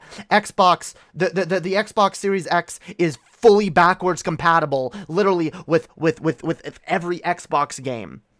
Well, not every Xbox game, but games from every Xbox generation. Back to the original Xbox. I still have my old copy of fucking Knights of the Old Republic. I could throw that in the Series X and it would run and it would play. I could throw my old copy of Morrowind. I could throw a fucking 360 games or Xbox One games. And the fact that the Xbox Series X can emulate other systems, the fact that all you have to do is pay $20 and you can access developer mode, which lets you install emulators to play fucking PlayStation games. You can play PlayStation games. You can play PSP games, which two systems that you can't play on the fucking PS4 or 5. So literally, the fucking Xbox is just better. It's better. It can play Nintendo games. You can probably run N64 games and SNES games and GBA games all fine on the thing. Like, you can probably even play fucking GameCube and PS2 games. Like, that's a powerful fucking system. And the fact that Microsoft is focusing less, like, they have that system exists, and it's a good system if you want one, but you also don't need to get it because you can also access all their games on your fucking PC using Game Pass. Like, Microsoft is making a lot of really good business decisions, and I like a lot of their decisions as a consumer, at least for the time being. But I want to remind people of something. I used to really love Netflix. I used to, oh, fuck yeah. I used to see all the properties that Netflix was, buying up the licenses to, and I would just get more and more excited, because I was like, oh yeah, more stuff on Netflix. But then, of course, the price of Netflix goes up, and then Netflix never ends up being the only thing for long, and suddenly there's a bunch of other things that you need to get, like Hulu, like Amazon Prime, and now there's like 6 or 7 different fucking streaming services, and it's you might as well be paying for cable again at this point. And so when it comes to gaming, things might get more convenient at first, the more Microsoft buys stuff. But with Microsoft owning those properties and being able to do whatever the fuck they want with them and sell them to us for whatever they want, and they also have the ability to put those games in a vault if they want to, which I really hope they don't do. The thing that I like that Microsoft is doing is giving people access to older games. I hope they lean more into that. And ideally, I hope that influences Nintendo and Sony to do the same thing. But I'm not confident that they will. Because I've watched the gaming industry flounder for the last 10 years. I've watched as these 3 companies, Sony, Microsoft, and Nintendo, all make stupid fucking decisions. But then every once in a while, one of them will make a good decision. And you hope the other ones will learn from it. But they don't. They don't. No one learns anything in this industry. It reminds me of the old zero punctuation meme. Let's all laugh at an industry that never learns anything. Tee hee hee. It's oh god, I love that little intro too. I love his series of videos where he does that, because it's so on the nose. Like, yeah, this is an industry that never learns anything, and it makes it frustrating to be a gamer sometimes, which is why I try to not identify as a gamer. I play video games. I like video games. I like certain video games more than others, and I don't love all video games, but I like gaming, and it frustrates me. It frustrates me companies being stupid, not giving us access to shit that they know we want, and then drip feeding it to us at a premium because they know they can. I'm tired of companies forming monopolies, buying up everything in sight. I will say, though, if Microsoft... I'm of 2 minds of it, because if Microsoft... If they keep expanding, but they don't try... Like, it feels like they're really trying to, like, kill Sony. And that's what I'm worried about. Because as annoyed as I can be at Sony, I don't want Sony to die. I've loved Sony for a long fucking time. I've loved PlayStation for a long fucking time. I don't want it to go away. But with the level of stubbornness, this is the problem. Like, a lot of these developers are just so stubborn, and they will not listen to the fans. They will not listen to good advice. They want to do what they want to do. And they won't even take cues from the rest of the industry and say, oh, here's something that's working. Here's something that the fans seem to actually like. They won't do it. So that's why I'm not confident that Microsoft leading by example is going to have much of an effect. I think all it's going to do is cause Nintendo and definitely Sony to lose money. Nintendo to a lesser extent, because Nintendo has a very built-in audience when it comes to shit like Pokemon and Mario and Zelda. Like, those fans are never going anywhere. But if Microsoft ever got their hands on those properties, Nintendo would be done.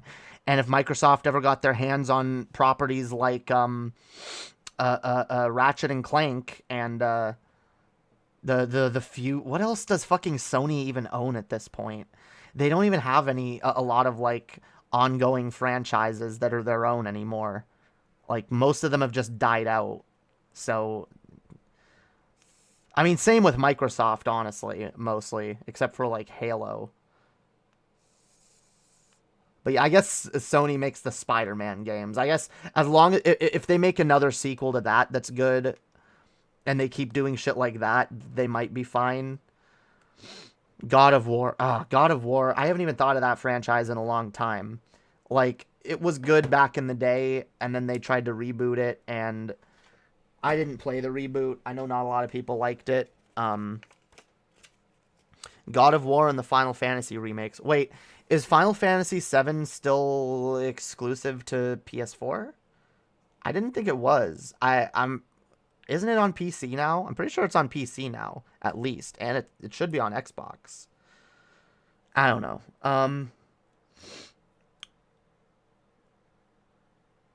Blue Point remakes like Demon Souls. Yeah, well, that is what I would like to play. I would really like to play Demon Souls. Because I liked the original Demon Souls despite its many, many issues. And that's a thing, like, I at least for me, I know a game's really good when even if it's like super flawed, I still come back to it and I'm trying. Like, that game crashed like crazy on the PS3, but I kept trying to play it. Horizon, what is that, a driving game? That doesn't count. No one is buying a PlayStation for a driving game. All right? Anyone who's that casual of a gamer who just wants a driving game or a sports game, they'll buy whatever system is out there. They don't need PlayStation over Sony because they have a franchise. Like, Forza exists. Like, that's on multiple platforms. Like, you don't need... Yeah. The new God of War was the only one I liked? Damn. I didn't play that one. I liked some of the older ones, but I never finished them. Horizon Zero Dawn. Oh, wait, what is that? It's not a driving game. It's the robot animal one. Wait, Horizon Zero Dawn. I don't know if I know about this game.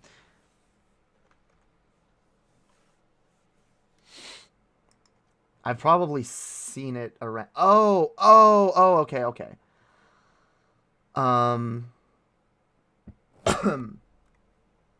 Yeah, I've okay, and I know what you're talking about now. That's PlayStation. Is it PS5 exclusive or is it? That looks like a good game, but honestly, I've seen equivalents to that kind of thing in other franchises. I mean, Breath of the Wild exists. It's probably not the same as Breath of the Wild, I know, but it looks very Breath of the Wild-esque. It looks like Breath of the Wild meets Shadow of the Colossus almost. That's the impression I get from it. How close am I? Or am I like way off? But yeah. 4 and 5. Wait, what? Zero Dawn is now on PC, but Forbidden West won't be for a while. Breath of the Wild is a Nintendo exclusive. Yeah, but I'm just saying, like, that kind of gameplay. It's the reason that the reason I stuck with Sony was because games like Infamous, Kingdom Hearts, Final Fantasy as well for a while, and Ratchet and Clank.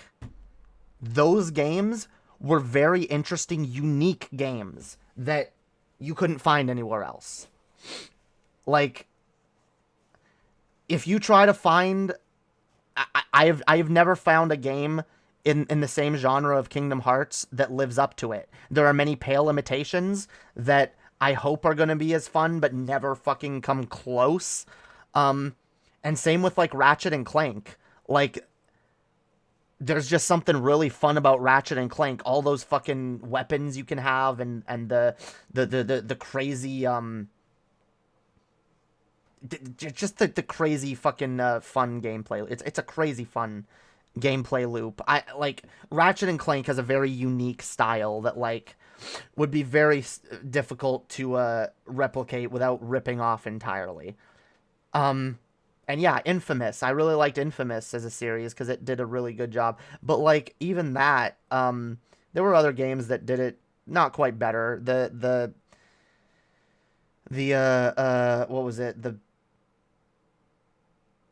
What's the game? There's another game. Parasite? No. What was it called? There was another game that was cross-platform that was kind of similar, but it wasn't as good as Infamous. And I know they still make Ratchet and Clank, but like I said, it almost seems like, what are they going to do? Like, one game per console generation? I'd like to see, like, if they could show that they're working on another Ratchet and Clank game at least, and that there's gonna, like, if there's gonna be at least 3 Ratchet and Clank games on the PS5, then okay, it's worth it. But just for one game, it's really hard to justify buying a system. Like, that's the thing. Like, you gotta weigh, like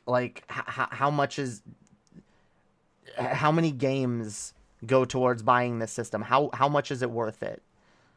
For me, it's Ratchet and Clank, Demon Souls, Ratchet and Clank and Demon Souls, yeah.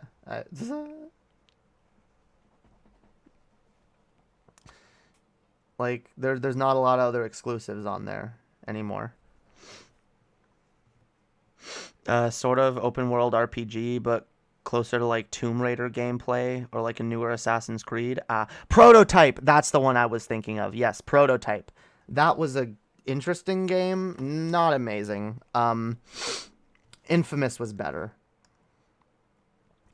Infamous was definitely better.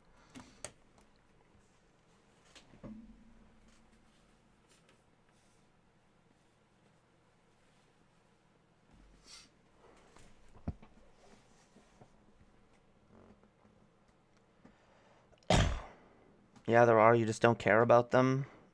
Well, what? Okay, Horizon, it looks interesting. No, but that's what I'm saying. For me, there's like 2 games. There's 2 games that make and Demon Souls isn't even that much, because like Demon Souls I could play on the PS3 in theory, even though it's not a great game on the PS3. Yeah. Again, Final Fantasy, The Last of Us. You're barking up the wrong tree when it comes to The Last of Us. That is a type of genre. That's a genre of game that I'm not against. I'm not against its existence, but I cannot stand. And it's very hard for me to get into that kind of game. Yeah, the very story-heavy walking simulator type games. I don't care. I don't care. I play games for the gameplay, not for the stories. I really, like, story-heavy games in general, I really don't care about. Unless, like, okay, because Kingdom Hearts, like, I like the story, but the story isn't why I'm there, and the story... Like, the gameplay is fun regardless of the story.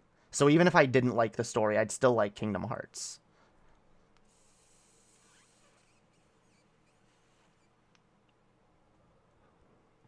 I'll like the story of a game if the gameplay is good enough that it holds up without the story.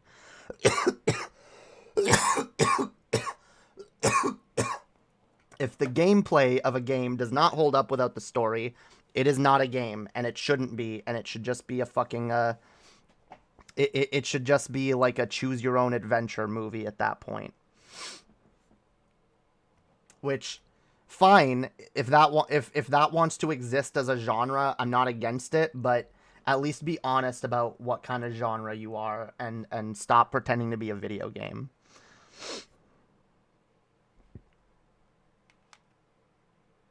I mean, like, what I'm pushing back on is you saying that Sony isn't looking good or doesn't have a lot of exclusives.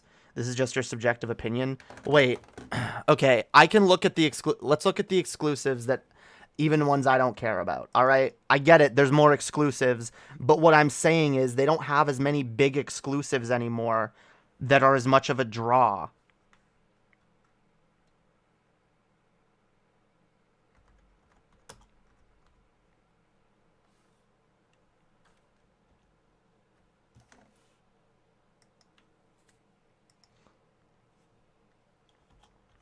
And I know they're gonna work on more exclusives for the PS5, obviously, but like, again, for the time being, okay, they've got Horizon Zero Dawn, they've got Ratchet and Clank. They don't have Miles Morales because that's on the PS4.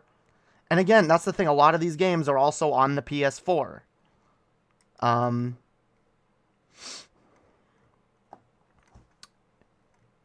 Here, like, Gran Turismo, also available on the PS4, doesn't count. God of War, Ragnarok, also available on the PS4. Oh, wait, no, Horizon Forbidden West, available on the PS4. I think Zero Dawn is still exclusive. What is this? Forspoken? It's a Square Enix game. Looks interesting. I know nothing about it. Look, Square Enix games, if a good Square Enix game comes to the PS5, it could change my mind on the system. Ghostwire Tokyo, I know nothing about that, but okay. Again, Marvel Spider-Man 2. That will probably not be on the PS4. That'll be a big draw. That is probably what'll push me up. Wait, Insomniac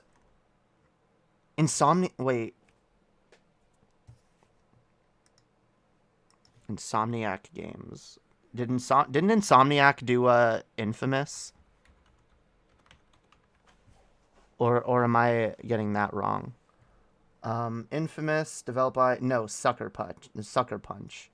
God damn. I'm still sad that like I would be more sad that Infamous was dead if Spider-Man wasn't a really good if Spider-Man didn't do a really good job at filling that hole. Because Spider-Man on the PS4 is actually, like, I've been waiting for an Infamous follow-up for a long time, and Spider-Man on the PS4 is what made me not care as much. And be like, oh, okay, this is kind of, it's not the follow-up to Infamous I was waiting for, but it's a game with a similar premise, and it's a lot of fun, and it's definitely a lot bigger than the Infamous games were, and that alone is a reason to there's okay, I will say Insomniac games, because they did Ratchet and Clank as well, and Insomniac is a good team. Wolverine, Marvel's Wolverine is coming. Insomniac is working on a Wolverine title alongside Spider-Man 2. If they make a Wolverine game that is like the Spider-Man game as well, that will also very heavily tip the scales in Sony's favor. Knights of the Old Republic remake. That's only going to be a timed exclusive. I hate that, but whatever. I am excited to see what they're doing with Knights of the Old Republic remake. And but yeah, what's the current PS5 exclusives? Because I'm not even talking about there not being. I know there's going to be more in the future, but like right now, there's not a lot. There's Death Stranding director's cut, but again, Death Stranding the original is on the PS4. Deathloop, I don't know what that is. Looks kind of gimmicky and not all that interesting, but whatever. Godfall, also on the PS4, so it doesn't count. Kenna Bridge of Spirits, also on PS4, so it doesn't count. Miles Morales, also on PS4. Sackboy, also on PS4. All they really have right now is Ratchet and Clank, Returnal, which is something else I've not... I will be honest, I haven't been paying super close attention to a lot of the games that are out these days. But they have Ratchet and Clank, Returnal, Deathloop, Demon's Souls, Destruction All-Stars. What the fuck? I don't even know what that is. Whatever. My point is, they have 5 or 6 exclusive games right now. Right now, there's not much of a reason to get a fucking PS5. There just isn't. There will be in the future. And look, I'm the kind of, like, if I can afford it, I'll get every console of any given generation. Like, 2 generations ago, I had a PS3, and I had an Xbox 360, and I had a Wii, and then I got a Wii U, and then I got a PS4, and I didn't get an Xbox One, because I stopped being able to afford all the consoles anymore. Well, even then, I got those later, and I always get, that's the other thing, I'll always end up getting a console later. So, like, if I miss out on these games now, like, okay, 3 or 4 years from now, I'll buy a fucking used PS5, and then I'll play them. So even if these exclusives are worth getting the system, they're not, at least for me, they're not worth getting the system now. And I still feel like they won't be worth getting the system for a while still. And that's what's hurting this console generation in general.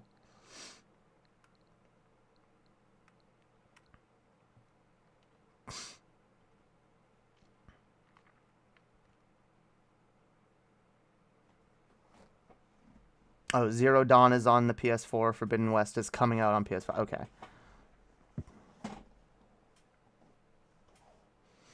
Basically, like Microsoft, most of the good exclusives aren't out yet for either system. I mean, yeah, that's true. But my point is, okay, like it normally does come down to the exclusives, but since right now there's not a lot going on in the way of exclusives, it's more down to what is the better system. And I'm sorry, objectively, the Xbox Series X is a better system. It is a better system. For, as far as I'm concerned, like, just alone for the reason that, it's fully backwards compatible.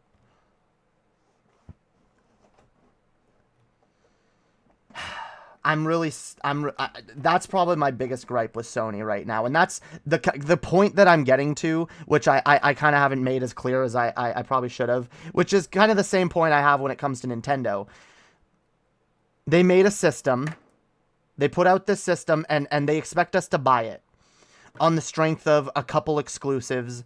And, okay, great thing about the PS4, PS5 at least, okay, you can play all your PS4 games, but Xbox Series X can play all your Xbox One games, and your Xbox 360 games, and your original Xbox games, and it gives you access, lets you buy all of those games. So if you get an Xbox Series X out of the box, sure, there's not a ton of next-gen games you can play, but there's a shit ton of older games you can play on that thing. It's not really as much the case with the PS5. The PS5 can play everything the PS4 can play, and sure, it can probably even play it a little better, but it's still just a enhanced PS4 in a lot of ways. And I'm excited to see some of the exclusives that are coming eventually, but my point is the system should be able to stand alone outside of the exclusive. The system should be an amazing piece of hardware that makes you want to buy it, whether there's great exclusives on it or not. And the fact that Sony is just hinging on exclusives is I think really bad. I think it's really stupid. Because I advocate very strongly, and I always will advocate very strongly for backwards compatibility, and I will never stop harping on about that, because I think it's one of the biggest tragedies of the gaming industry today.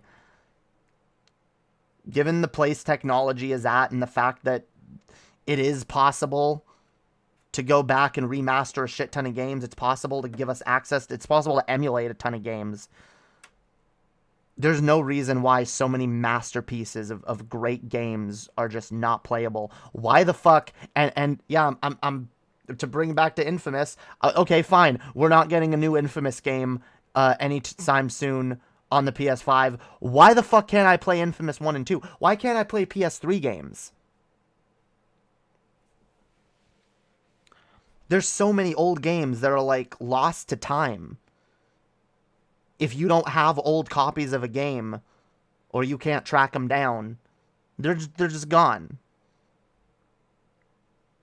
You can't recommend them to people. You can't tell, like, I was complaining about this with Nintendo games the other day, because, like, when it comes to, like, the Metroid games, for example, if you want to get someone into the Metroid series, first thing you tell them, well, you gotta own, either a Wii U, a 3DS, or both, honestly. And a Switch, when all those games should be on the Switch.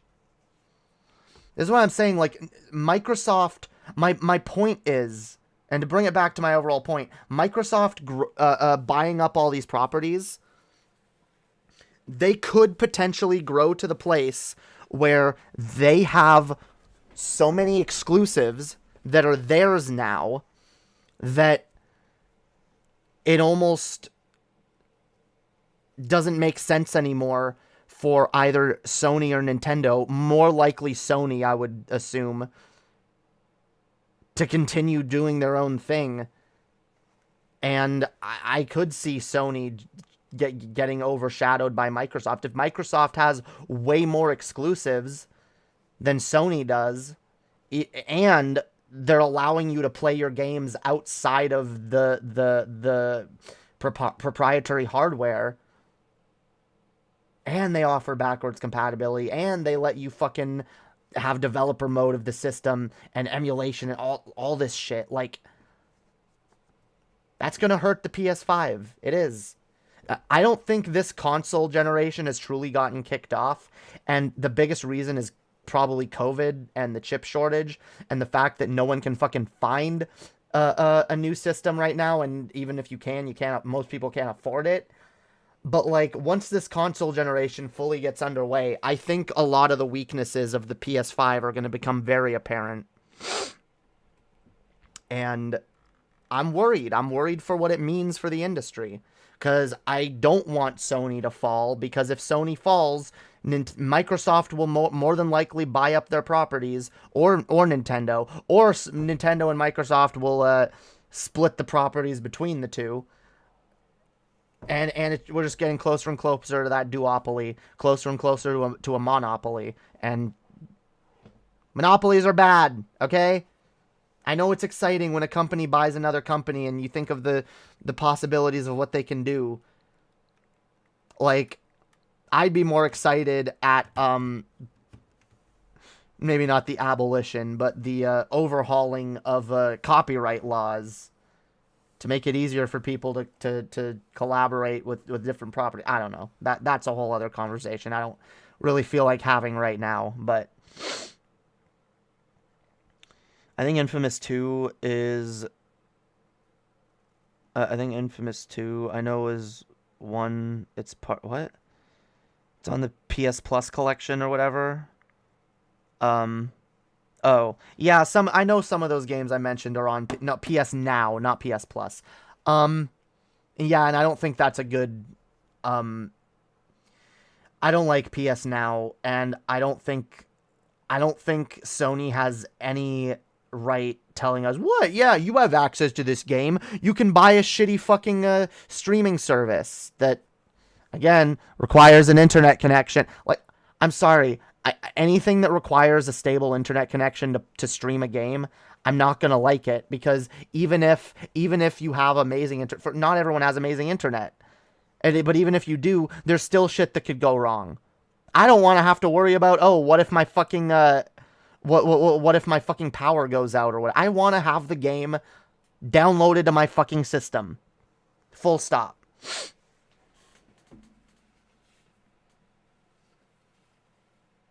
So yeah, adding a game to a service where I can stream it is not giving me access to a game. Yeah, I literally spent the first half of the stream, bitching about that very fucking thing.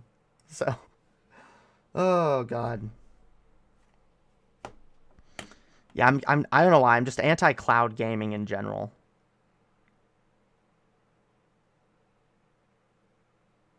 Yeah, it does. I don't like cloud gaming. Jamie, I have amazing internet. It still sucks. I still have to fire up my PS3 to play these games. Yeah, I don't doubt it. I don't fucking doubt it. So Blizzard games, yeah, and that's one of the reasons I don't play Blizzard games. The other reason I don't play Blizzard games is because they're not on. I don't like PC gaming. Well, I guess there's Blizzard games. I guess some of them are on the Switch now. I guess you can play like Diablo 2 and 3 on the Switch. Honestly, I wish there was like a. I've said this before. I would get into World of Warcraft, but I don't like sitting in front of a computer. And honestly, if there were a game in that universe that didn't require always being online and the extra complications of needing a keyboard and shit, like, I would get into that universe, and it probably would make me play the actual World of Warcraft more. I think they need to make like a like an action RPG, or maybe even like a Skyrim clone in the Warcraft universe. I'd play that. Hey, maybe that'll be the upside of Microsoft buying a Blizzard. Who knows? MMOs are such a grind. I can't. Yeah, that's the thing. Like, I don't even mind games that have a lot of grinding, but I'm gonna be instantly turned off from it if the grinding has to be done online. 'Cause like, I don't mind a game that I can grind. Like my Switch, I can take my Switch with me, and I can, while I'm doing other shit, I can like grind on Pokemon or whatever. I can grind my Pokemon, or I can grind my whatever characters. I do like grinding in some games where I enjoy the gameplay loop, but I don't particularly enjoy the gameplay loop of World of Warcraft, so.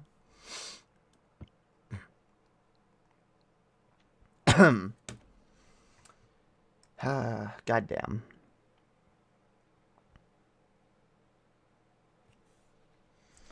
Democrats failed to pass 50-vote exception. Democracy dies with thunderous applause. Damn. I haven't been paying attention to the news, so I know nothing about that. I've been taking a break from the news, guys. Politics and shit has been very draining and tiring to talk about. MMO combat always just kind of sucks. Yeah, it does. Like, I've tried to get into Elder Scrolls Online a number of fucking times, and I just can't with that game.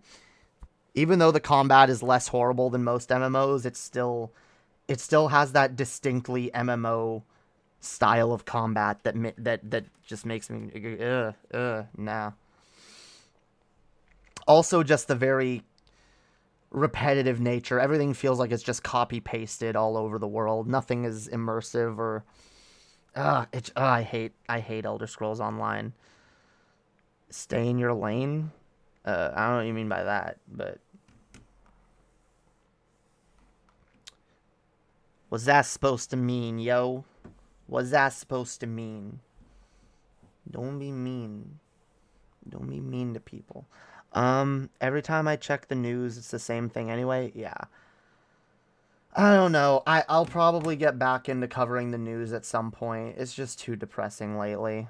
I just can't. I'm just too... I've got too much of my own shit going on. I can't pay attention to the news as well.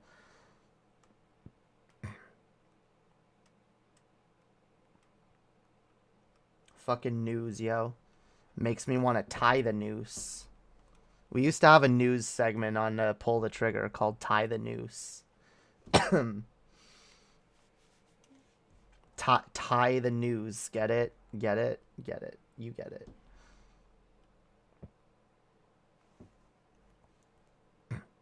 Damn, you know what would have been... We should have had like a... We should have had like an image for it that was like a tie, like a tie made out of newspapers, also that's like tied in a noose hanging from a ceiling. Nah, that would have been too dark. I feel like just saying that I'm gonna get in trouble.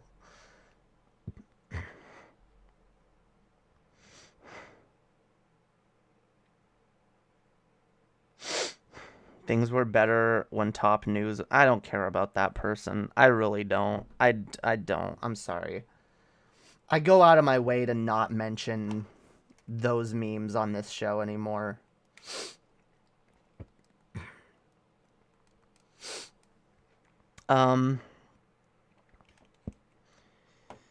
My thing is the grinding has to be fun. There needs to be good combat or satisfying gathering or something. Yeah, exactly. And that's why I like Kingdom Hearts. I love grinding in Kingdom Hearts. I love grinding in Kingdom Hearts. Because the gameplay is satisfying and fun. Yeah, no manatees, guys. I don't... I'm so over that.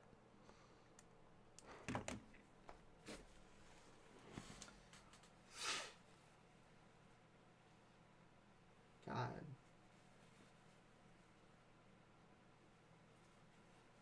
Damn, I just noticed my my earrings are over here. I should wear these. I should totally wear these. Because they look cute. Yeah. You know, I always loved wearing earrings. Like, my ears were pierced long before I transitioned. I've always loved wearing earrings. But, like, before my transition, I was always, like, afraid to wear dangly earrings or anything that looked too girly.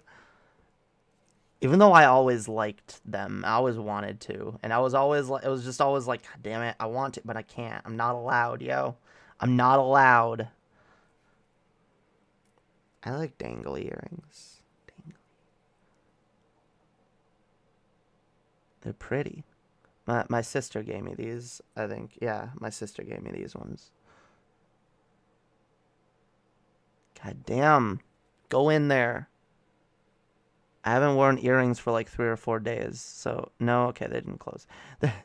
Sometimes it gets a little harder to put them in after a few days. Even though they've been fucking pierced for like years now. Like, chill. I want to create a hat that has metal spikes that are raised above your eyes, and when you misspeak against Biden, the spike goes in your eyes and a soundtrack of Biden babbling plays incoherently. Why would you want to create such a thing?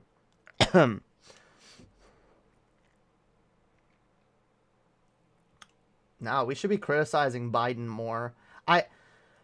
I've said many times, I really view it as a total shame that the Jimmy Dore leftists have poisoned discourse so radically that it's really hard to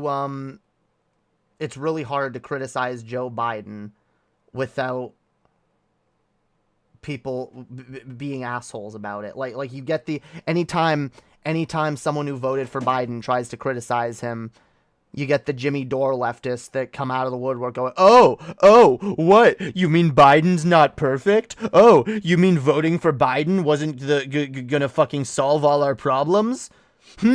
Almost like voting is fucking stupid. It's just, that shit happened for like the longest time after Biden won. And it got so frustrating because trying to be a leftist and criticizing Biden, it was always the same thing. It was always the same fucking thing. I want to criticize Biden. I want to call him the fuck out and go fucking hard on his lazy ass. But like, it's hard to when a lot of the criticisms of him coming from lefty circles are actually criticizing him from the right.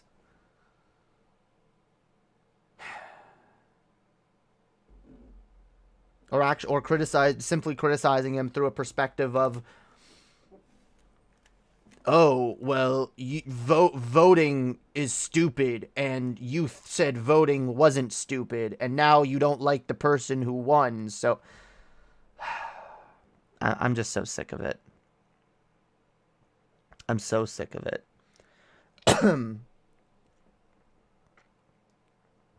He does. Jimmy Dore ruins Jimmy Dore ruins discourse.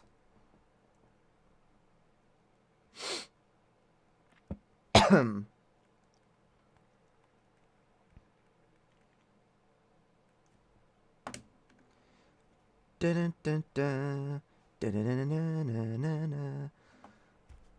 know what?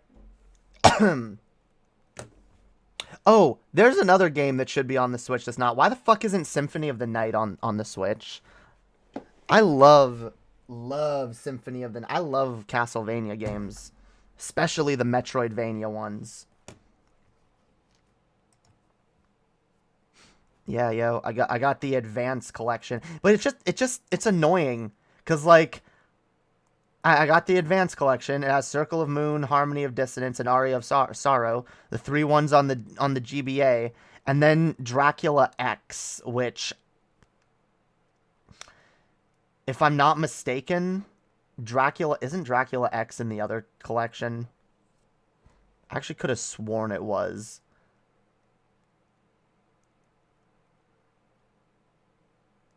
I was like complaining about that and about like Symphony of the Night being gone, and I saw and like again, people always come out of the woodwork and they go, well, just be glad they gave us something at all. You should be glad they added Dracula X. Like, what? No, add Symphony of the Night. There's another series that got ruined. Yeah, most of the games after the I think some of the ones on the DS were still good. But this franchise, most of the later games, no, I guess Dracula X isn't on here.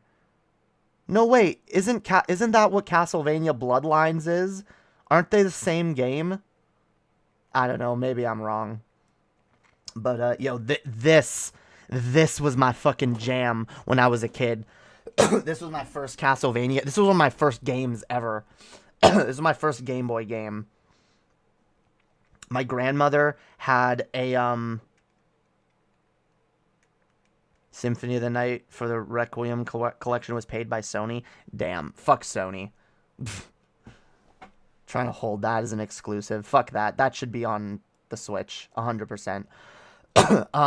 But yeah, yo, when I was a kid, my grandmother had the original Game Boy, and she had a little cartridge that my uncle gave her that just had a bunch of games on it, and this was one of them. And oh my fucking god, I fell in love with this game so fucking quick. It's not even a masterpiece or anything. It's just fun. It's just kind of a fun little game. It's not very long. It's not super hard. It's just kind of fun. Castlevania the Adventure. And I wasn't allowed to play this game either. My mom found out that I was playing this, and like she lost her shit because I guess she had heard of Castlevania, and she had heard that it was about vampires and demons and shit, and like, yeah, that eyeball thing. I think she saw me playing it once. She's like, "What's that? Is that an eyeball?" I was like, no, it's like a giant like bouncy ball that's painted like an eyeball." Like, I literally had, when I was a kid, I literally had to like make excuses for shit like that for the games I was playing. I had to be like, no, like this isn't a demon, this isn't blood, this isn't, you know. Although the plus was, I was like, yeah, this game has crosses, yo.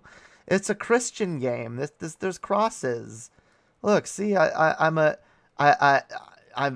there's candles and there's birds and it's. There's nothing bad in this game. This is a Christian game. Oh, God. This one's stressful. You play the WiiWare remake? Yes, I have. And I've never finished it. I really want to. This game is stressful. But it's fun. And it's oddly rewarding. God damn it. I just remember having a ton of fun trying to get through it. And learning how to get through each level perfectly without taking damage. I've already taken damage and lost my better whip. But when I was a kid, I used to know how to get through this game, like, every level without taking damage.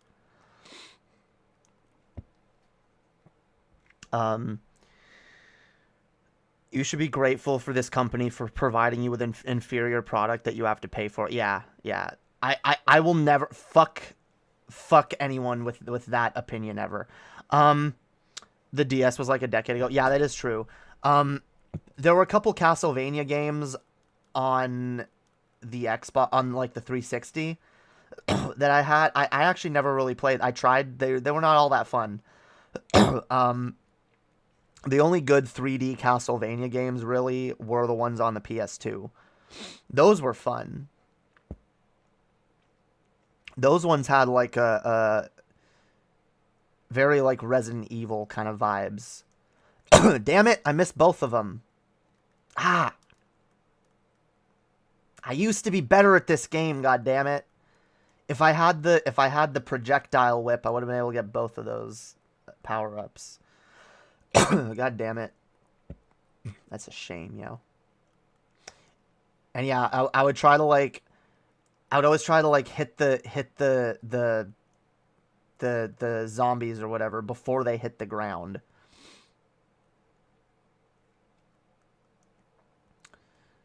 Damn. Yeah, I'm not as good at this game as I once was. No. The birds are especially what's throwing me off. The birds require patience. And then there's that problem. Wait. This game doesn't have rewind, does it? What? God damn it. Wait. Yeah, no, it doesn't. Because the new one has rewind. Damn it. You just need to whip them until they beg for mercy. I know, right? God, there we go. Okay. Okay, we got one upgrade. I just really liked like the vibe of this game. It's really creepy. Wait, can we... You guys can't hear the music, because... Or I can't hear the music.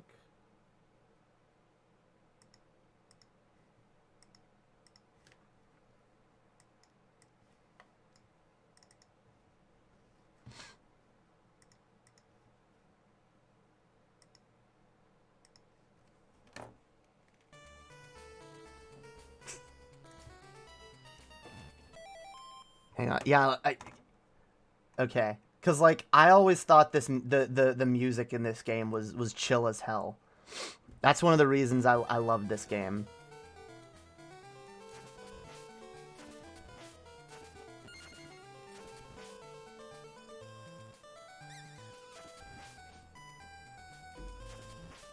Yeah. There's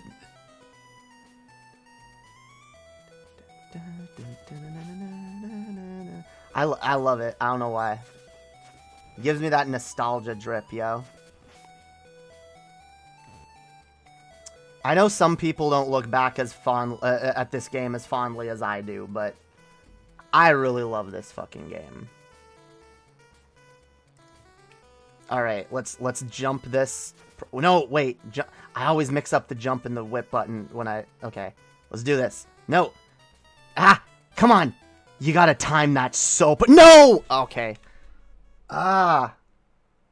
God damn. This brings back memories of getting so mad as a kid. And if I die again, I have to start the whole level. Like, Oh, it's a frustrating game. It's a hard game. It's one of those games that'll make you yell fuck and throw the controller across the fucking room. But... It's just fun. I like getting through this game. I like, I just like it. I just do. I like it. It's good. It's fun. No! Wait, okay, here. I can do this. Stop! No! Ah! I was trying to get up there before the bird came. Okay. And here, look. Ah, no! Wait. Where's the button? No, wait. Alright. See, that's the nice thing about,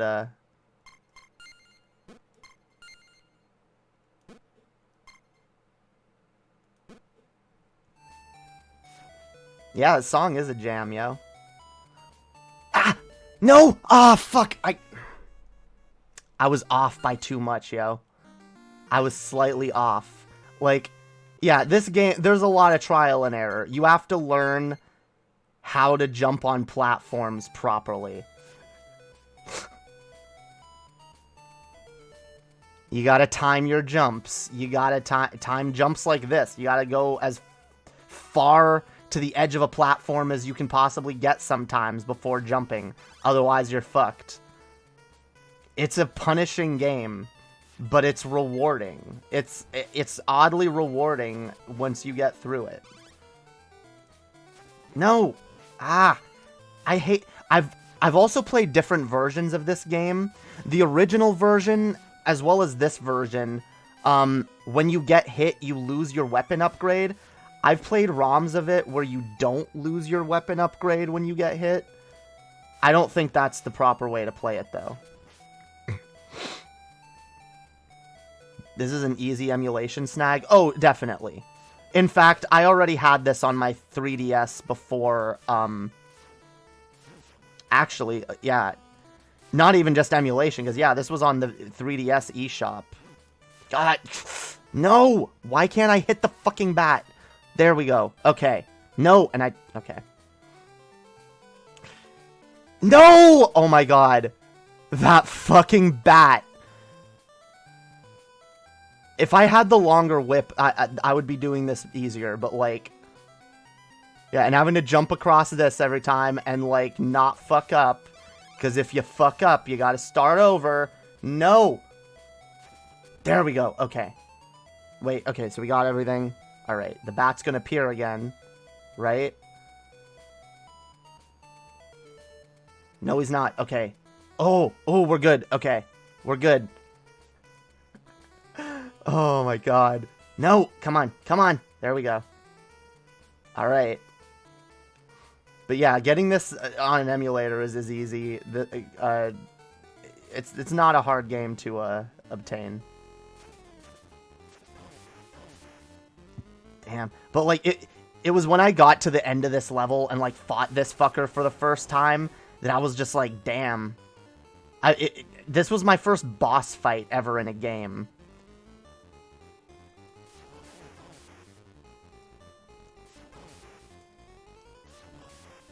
It just felt awesome, like, finally beating this fucker. No! Ah! No! Come on. Come on. Fuck. Come on. No! God damn it. This looks like the 8-bit Nintendo one. Surprised you don't like the SNES one better. Honestly, I probably do in terms of, like... No, the SNES ones are better games. But... This is just the one that I remember. This is the one that I grew up with. This was one of my first games ever. And yeah, there you go. Game over, and I have to start over now. And I did this many, many times as a kid. Starting over, I learned to get good. This was the first game I ever learned to get good. Because you can. Look, I can, No, I missed him. You can hit most of these fuckers before they hit the ground. You can hit most enemies before they have a chance to do damage to you. But then there's enemies like that where when you hit them once, they jump back. The thing, too, the fireball is weaker than the whip, so you have to... Some enemies, even if you have the fireball, you don't want to hit them with the fireball because it's not going to one-shot it. You want to one-shot it by touching it with the whip. See? Oh, I'm doing so much better now. Alright.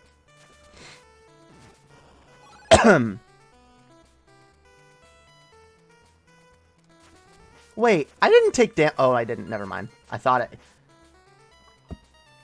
thought I took damage. Okay, the birds. I gotta watch the birds. Okay.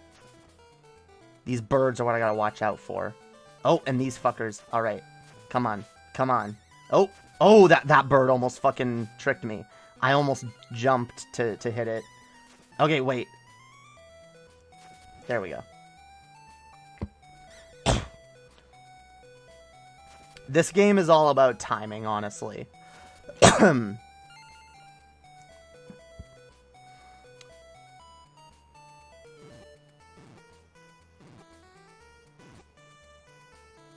Let's see. Before your father beat you like a filthy person who prefers Miracle Whip to mayonnaise? Yeah.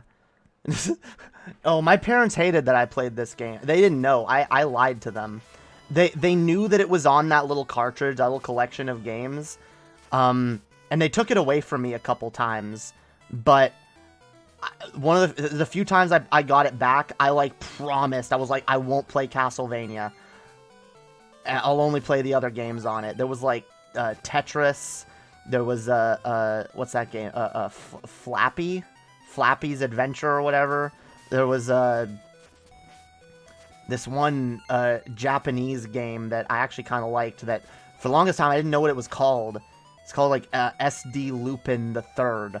That was another game that I kind of liked. I've tried to go back to it and play it. That one is way less replayable than this, I will say.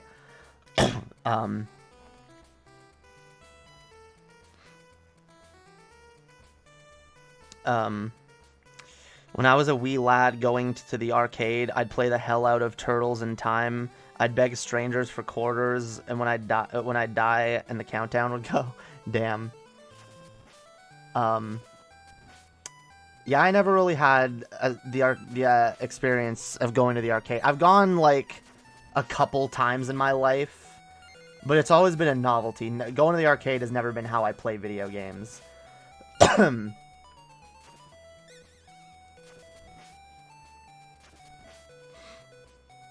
Since I was a wee child, I've been mostly a Nintendo gamer.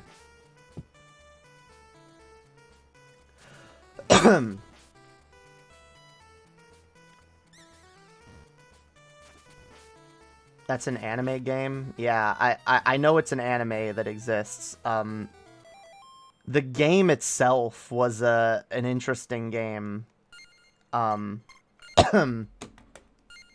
Even though I'm doing really well, I'm still gonna save here.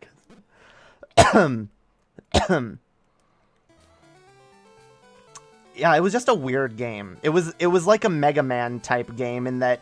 No! See, I always fuck up the timing with the jumps. It was kind of like Mega Man in that you start by choosing the villain that you want to go after, and that determines what level you're gonna play. I never finished any of the levels. I never finished any of the characters that you have to go after. God damn it. I feel like saving, like I jinxed myself by saving. Like I was doing fucking perfect up until this fucking point, and then I saved the game just in case, and now I'm, yeah.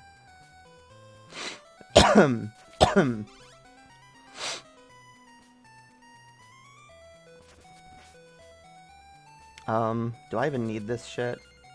Whatever, we'll grab it anyway. Go for that high score, yo. But then the bat's gonna come back, so we gotta watch. Alright. There we go. See, I'm doing so much better this run. And I should, because I know this level like the back of my fucking hand. I know this game pretty well, but this level especially, I know like the back of my hand. I have replayed this level many, many, many times. Many times. Ooh, I got lucky and the bat disappeared. Okay.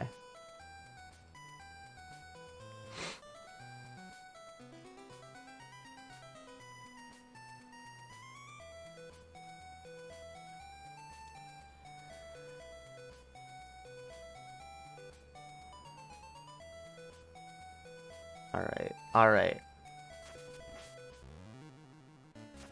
Wait, I forgot about that. Yep, he throws your fucking fireballs back at you. Fireballs don't work on him because he throws them back at you. Oh, they don't hurt you. They just don't hit him. Okay. Ah, no! Okay.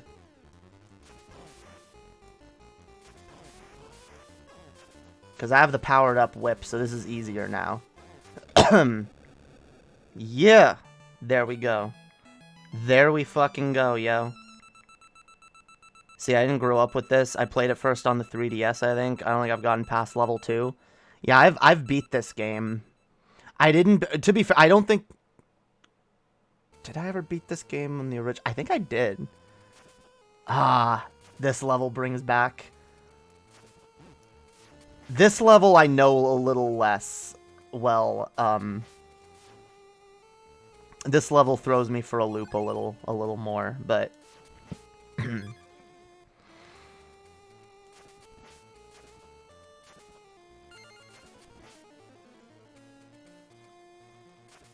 I hate relying on the fucking cross for invincibility, because, like... I'm just like, nah, I gotta kill these enemies. They're dangerous, yo. Danger. I think I've only... the only Castlevania I've beaten is Dracula. Dracula X. Damn. I think... I beat this one. I beat Castlevania 1. I did not beat Simon's Quest. I think I beat 3. I think I've only beat this one and the ones on the NES. I tend to try to play games in order. In like, you know, in a franchise. I try to play them in order. So when I was really getting into Castlevania, because like I said, this is the one I grew up with, so I beat this when I was a kid. Ah, fuck, no. Okay, can I get down? Yeah. Sometimes it's hard to get down there without him killing you. No. Okay. I always thought those creatures look weird. I always thought they looked like a hand monster. Like they looked like someone going like this with their hand. I'm like, yeah, rawr, look at me, I'm spitting out balls at you. Like, I always thought those were really weird fucking creature design.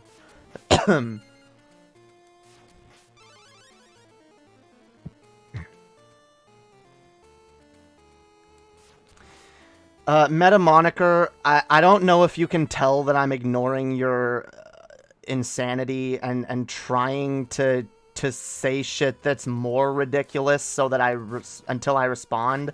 But just so you know, like, the more nonsense you type in my chat, the less likely I am to read it.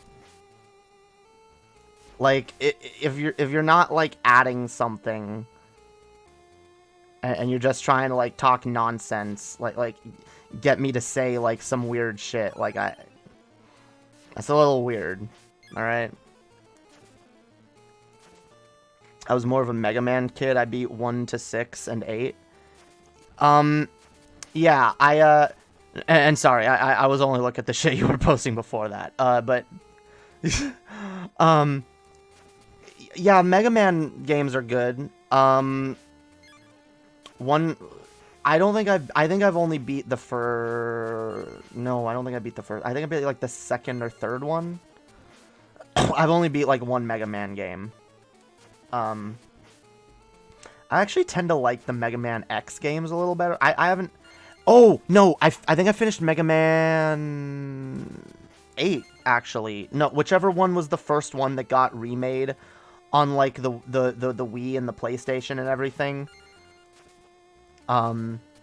Like not remade, but like when they went back to the original franchise in like the modern era, and I think that was 8. Was it 8? I think they did 8 and 9, and then they more recently did 10, I believe. I'm so bad at Mega Man, I've never beat any of the classics. Yeah, I'm pretty bad at it too, and oh my god, I'm about to die.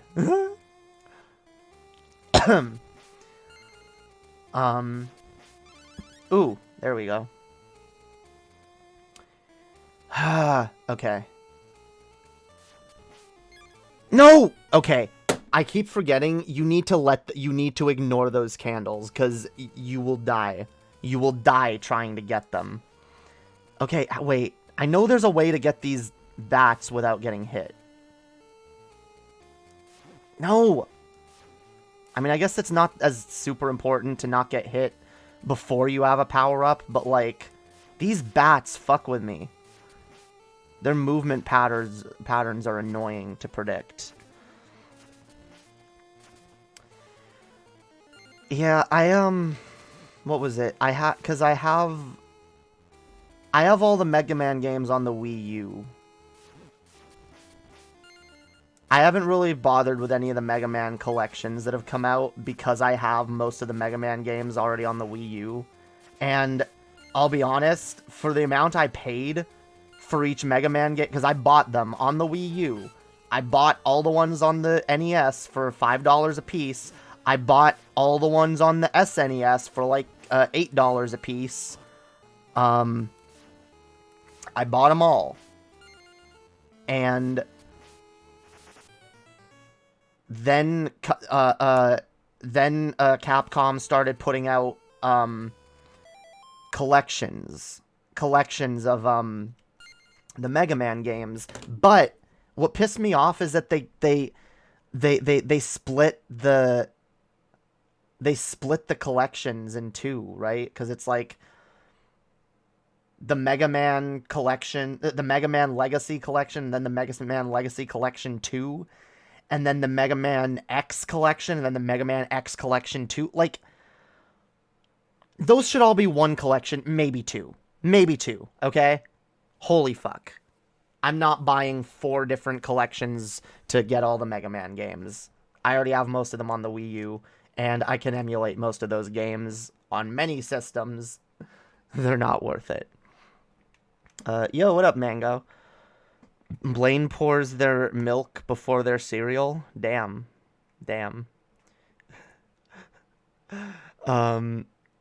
Have you ever heard the album Act 1 by the Proto Men? No, I have not.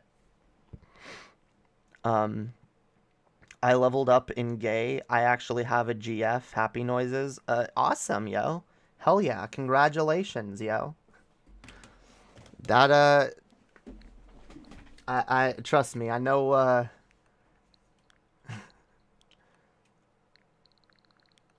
I know what it's like to be, looking for that sort of thing and not have it. So, I know how much it can, I know how awesome it is when, like, you finally, you're finally, in a relationship, yo. It's awesome. It's awesome. You gotta hear Act 1, it's amazing. Okay, send it to me in, like, Discord or something. So you bought them all separately and then complain that the collection they make isn't good enough? Well, my point is, I already got my fill of buying these games separately. Honestly, the fact that I bought them separately and I've played around with a lot of them, honestly, they didn't feel worth it to buy separately. So, yeah, honestly, I if I was going to buy them again, if I was going to get them on the Switch, I would only really be tempted to do so if it was like the entire collection of games all in one. Or if the collections that exist as they do now were a lot cheaper. Even when they go on sale, they're just too much, and I'm just like, nah. For Mega Man, I don't feel like it's worth it as much. I know for some people that's absolutely not the case. Some people love Mega Man and they'll buy all those collections happily, and that's fine. Those collections are for them. They're not for me. I'm alright. Finding the statistics for a few things before my next stream and wondering why people are like this. And then I remember people suck. Yeah, that's pretty much the case. Speaking of which, everyone should check out Mango's stream. She did an interesting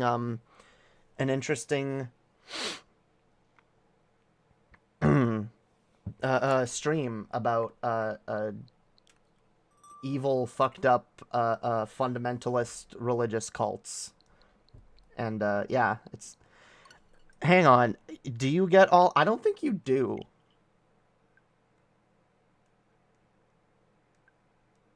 You get all the NES and SNES games for free when added to their network. Do you mean the Nintendo Switch network thing? Because wait, what just happened? Why?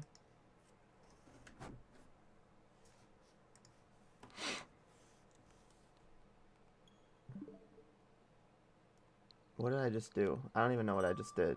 I don't think the Mega Man games are on here now. Honestly, they should be, and that's the... Like, I'm sorry, I just can't... like paying money for NES games anymore. I bought, and this is, I will admit, it's mostly because I'm bitter. All right, I am bitter because these NES games, a lot of these NES games that Nintendo is now charging me a monthly or yearly fee in order to have access to, a lot of these games I paid for individually on the fucking Wii U. Because when the Wii U was a thing was probably when I was biggest into collecting video games. And when it came to, like I wanted to have all the Mario games, all the first-party Nintendo games playable on my system, all the Zelda games, all the Castlevania games, all the Mega Man games. And I bought most of them on the fucking Wii U. Yes, I am extremely bitter at the idea of having to buy these again, especially on the Switch, because I don't think I should have to rebuy games on the Switch that I already bought on the Wii U. And that's always going to make me mad. So the fact that it's on, that some NES games, and NES games specifically, like, I just can't justify paying money for NES games anymore. Yeah, Wii U and 3DS were amazing for retro stuff, but that's about all they were.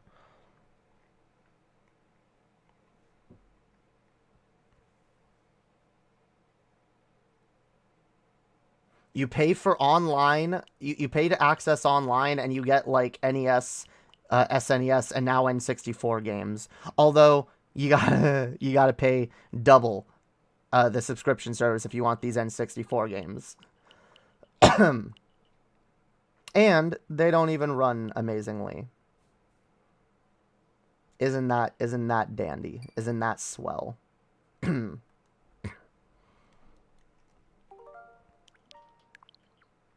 Wait, what? Oh, I thought I already started this game and was further along. I really want to replay Ocarina of Time, because it's a good game, yo. It's a good fucking game. So you're agreeing with Nintendo? What? I'm not agreeing with Nintendo.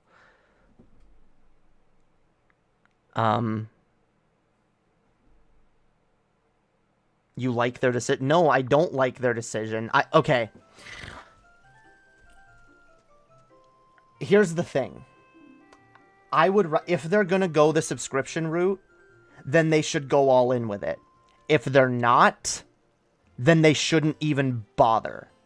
Because the fact is, all Nintendo is really first of all Nintendo's doing with the online subscription service is giving us their first-party games, all right?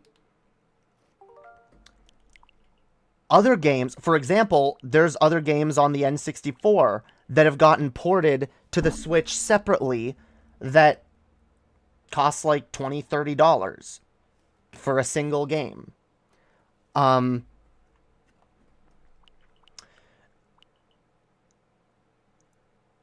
not mad at those being there.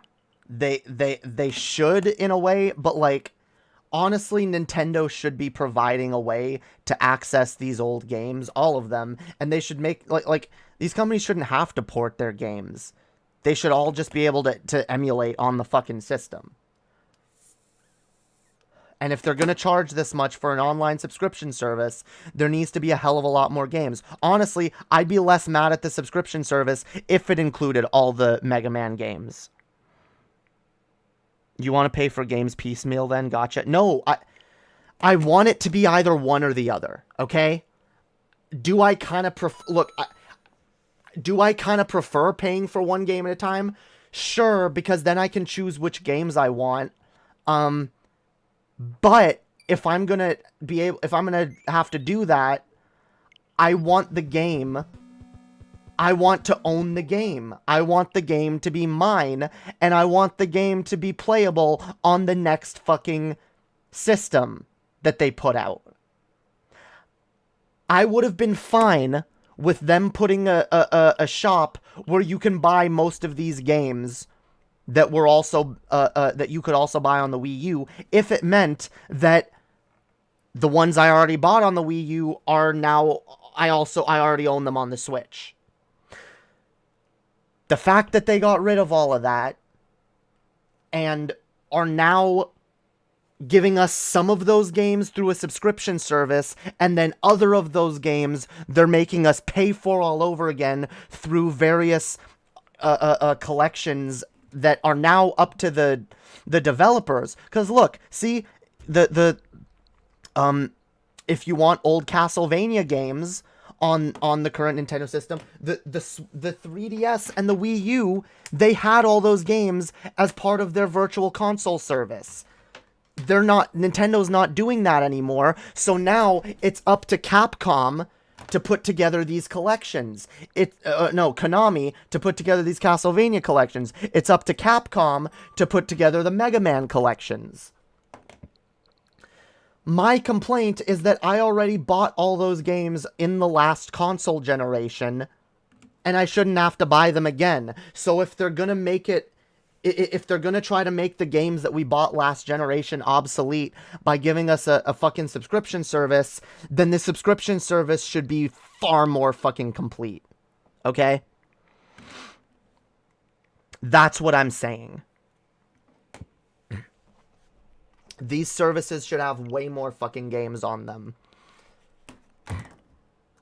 than just don't pay for Nintendo. Sure, it's real easy to be super pedantic and well, just don't then. Of course, obviously just don't. That's such a stupid argument. I'm talking about the accessibility of these fucking games.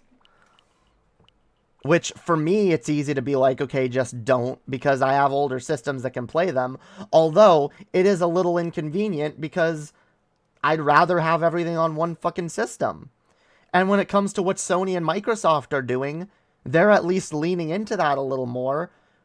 Again, the PS5 isn't fully backwards compatible, but the PS5 at least lets you play all your PS4 games that you bought, and the Xbox lets you play all your fucking Xbox games that you bought. Alright, well, speak for yourself. I'm speaking for myself. I like these games. I like being able to have access to them. But, and I'm glad I can play Super Metroid on the Switch. But you know what? I also bought Metroid Zero Mission on the Switch, on the Wii U, and I'd love to play that on the Switch, but I can't. Without digging out an ancient fucking console that I barely touch anymore. And I can't recommend those games to new people. There's just a lot it's a mess, alright? This whole fucking... I don't know. I'm just tired. I'm just tired of the whole fucking gaming industry, okay? I'm just tired of it all. Yeah, the porn bots.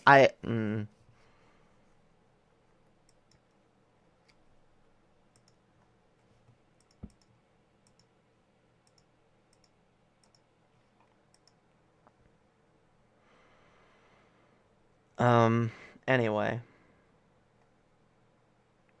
Go play Obra Dinn and get some sleep. Oh, you're gonna go play. Okay. Yeah. I thought you were telling me to. Yeah. No. Have a nice night, yo. Have fun. Yeah. I know. Like I was saying the other day, I don't even get why those porn bots exist. No one clicks those links. It literally, there's no way that there's any benefit to posting that. They literally exist just to piss people off. Someone created a bot that's sole purpose is to spam broken links in chats simply to be evil, all right? This was created by a chaotic evil person who has nothing better to do than to piss people off with stupid bots. Not Pog.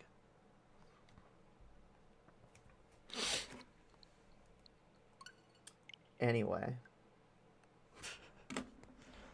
Let's see. How much longer am I gonna go? Probably not super long.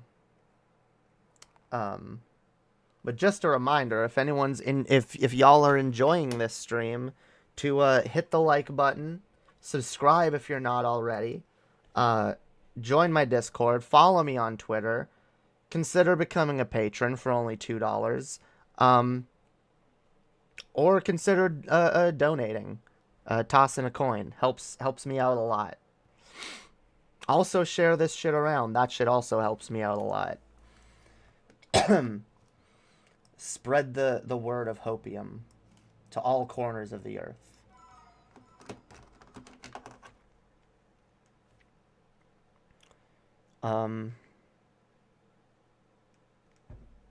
Yeah, yo, the live chat. I usually have live chat on without realizing.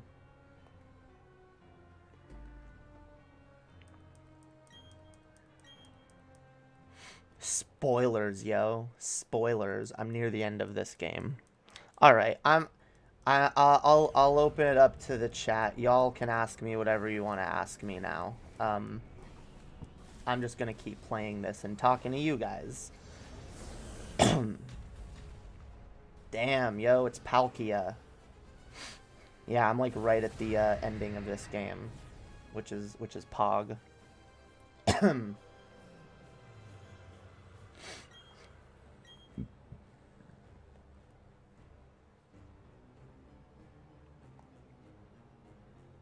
Oh god, this looks terrible. This looks so shitty. This is such a shitty like I'm sure the effect, it's been a long time, but I'm sure the effect looked decent back on the DS. But like everything just looks so goofy in this art style. Favorite Pokemon? Let me answer that question with a plushie.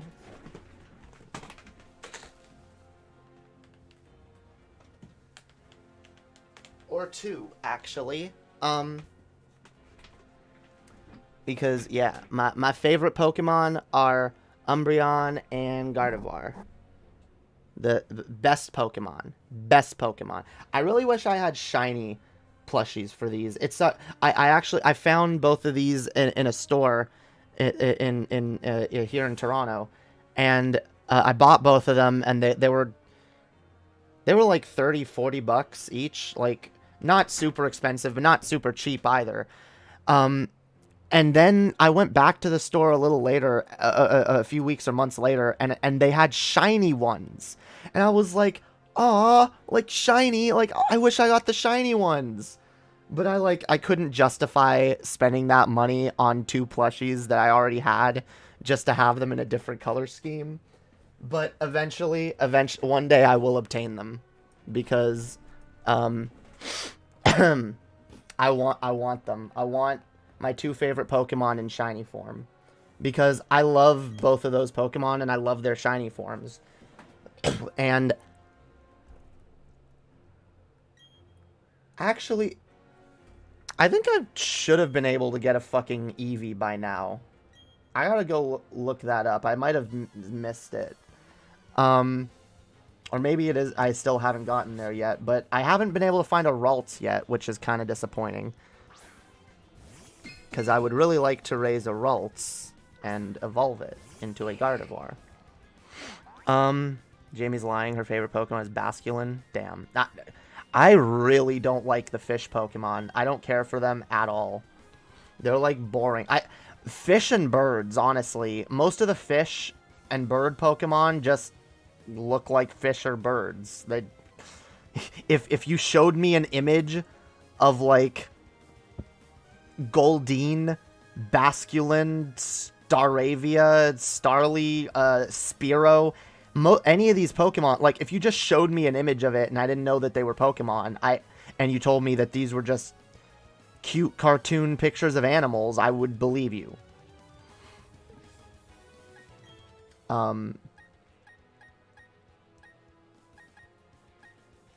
That's very believable. Because they're just not that unique or interesting looking. Why are they wet and look traumatized? Everyone in this game looks traumatized. My favorite is Seal, #1 name. Yeah, I remember liking Seal when I saw it just because it's really cute. Seal and Dugong. But even that, like, it just looks like a regular animal. Like, I'm not too impressed by the Pokemon that just look like regular animals. Like, that's not interesting to me. That's not unique. I want to see cool monster designs that don't look like they would exist in the real world. I have a few exceptions for that. Like, I like Piplup, it's, because Piplup is cute. I like Chimchar as well. Mostly because it's cute, but also because, like, it's not just a monkey, it's a fire monkey. At least that, like, is a little more unique than just, it's a monkey.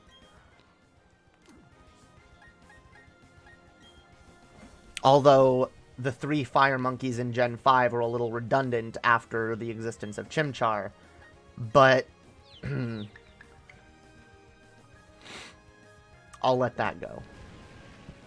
They're not terrible.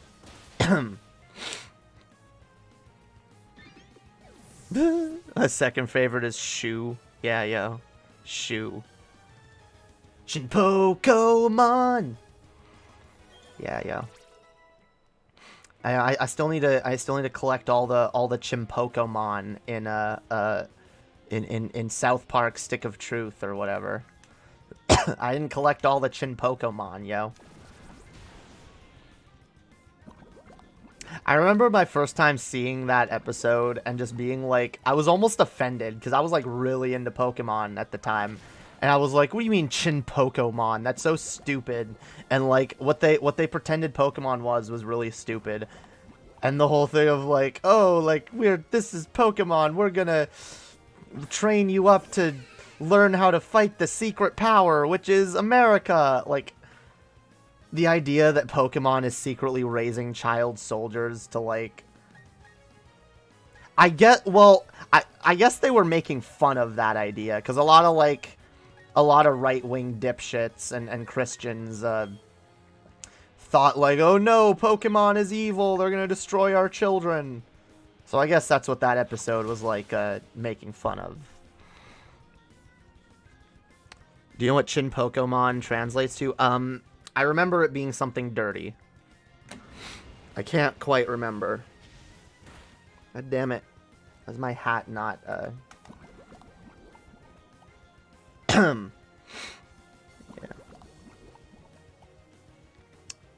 I was saying that about your plushies, and I was confused as fuck.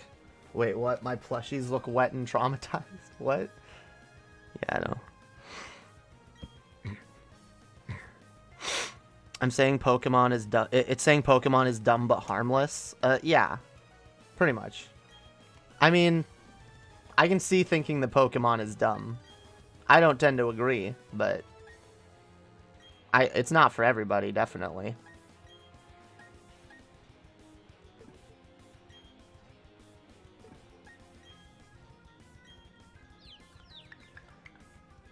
God damn. I don't have the best fucking, team for this shit. Damn, my Magmar fainted.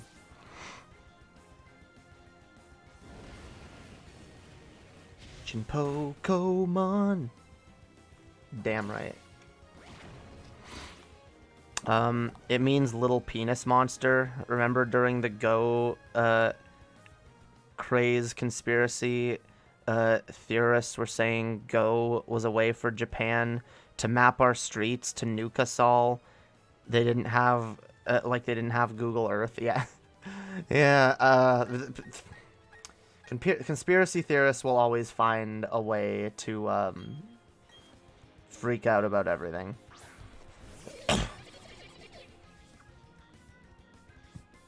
God, I've been ranting about... I really am fucking disappointed at just how many how few good Pokemon there are to catch in this game. Like, and I know it's going to open up after I beat the game, and I know there's going to be a ton of cool Pokemon that I can catch suddenly, but like... I don't... Guys, it blows my mind that Pokemon already has the problem that every generation, they add too many Pokemon. They just do. And they shouldn't. But they do. And now they've gotten to the point where there's too many Pokemon in each game. To the point where they can't put all Pokemon in each Pokemon game anymore. And the fact that they know they have too many Pokemon, but they still will not overhaul, like, I'm sorry, there's no excuse why you shouldn't be running into a ton of Pokemon throughout any given story of a Pokemon game. Like, they had a chance. They had a chance here to make Gen 4 great. To surround this region with really cool Pokemon to catch. And they just didn't. That's why Black and White seemed better than its contemporaries. Yeah, it was. It is. Black and White is a lot better. They at least... There is more variety in the Pokemon you can catch. And the world feels more real and lived in. And fun to explore. Oh, God. I hate being forced to fucking tag team in this game. I would be... Make no mistake. If I was fighting all these Pokemon one-on-one, I'd be done by now. This motherfucker holds you back 100%. Black and White are the best Pokemon games. Smallest decks, too, by the way. Gen 6 is the smallest dex. Yeah, I don't know. I don't care, like, which one has the least new Pokemon, but like there's old Pokemon. And this game especially is so full of like fucking tall grass, full of random wild Pokemon, where the same 3 fucking Bidoof, Starly, and Floatzill jump out at you. Like, there's so much more variety they could have fucking added. So many older Pokemon they could have added in on the various routes to find. Like, that's why these games don't have a ton of replayability. That's what... See, I know for most people, Pokemon games are about replayability. You play it, and then you play it again, and then you play it again, and you catch all different Pokemon each time you play it. You have a different team each time you play it. For me, that's never been the case. And this is Gen 4. Maybe that's why that's never been the case, because Gen 4 was my first Pokemon game. And Gen 4 is the one game where I feel like has the least replayability. Gen 4 is a game that once you've finished it, you can have a lot of fun 100%ing it. And that's what I did back in the day. That's what I had Pokemon Pearl in my fucking DS 90% of the time, and I was playing it constantly. I beat the game once, and I played it for years, and every time I would go back to it constantly and just catch new Pokemon and try to fill my decks. You imagine resetting a Pokemon game? I know a lot of people that do it. Most people that I know that play Pokemon games reset their Pokemon games and start over. I never do. And again, maybe that's just because I started with Gen 4, because Gen 4 gives me the least impetus to do that again, because what would I do differently? I'm already using Pokemon that I wouldn't prefer to be using, honestly. I don't care for most of the Pokemon in my team right now.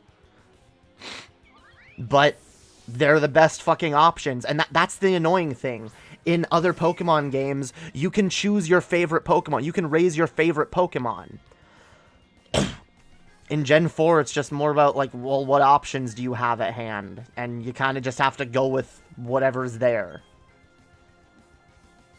Toxicroak is one of the best options because it's one of the more versatile Pokemon.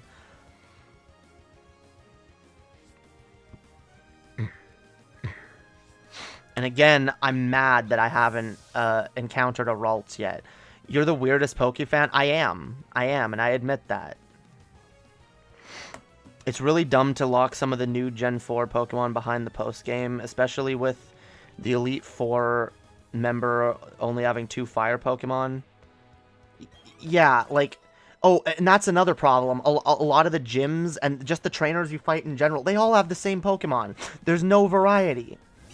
Like, there were almost 500 Pokemon by Diamond and Pearl. There were 494 Pokemon in Gen 4. The Pokédex had been bigger than it had ever been before. And it has one of the weakest rosters of catchable Pokemon throughout the game. That just blows my mind. I'm glad I always kept my save files. My old games are time capsules for me now.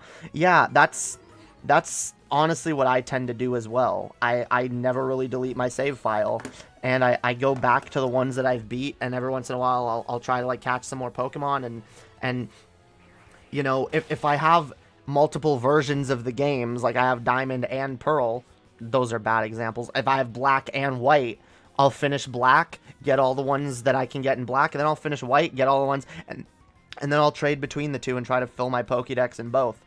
I've never actually... I think the only time I've ever actually filled the Pokédex was in Gen 4. But that was also mostly from transferring from other games. I transferred a lot of Pokemon from the older games that I had played a lot more extensively, and from Heart Gold and Soul Silver, which I played way more than Diamond and Pearl. Which, honestly, I wish we got a Heart Gold and Soul Silver remake. That would have been better at this point. That would have been a better Gen 4 remake than this. Oh, yay, I get healed. Alright.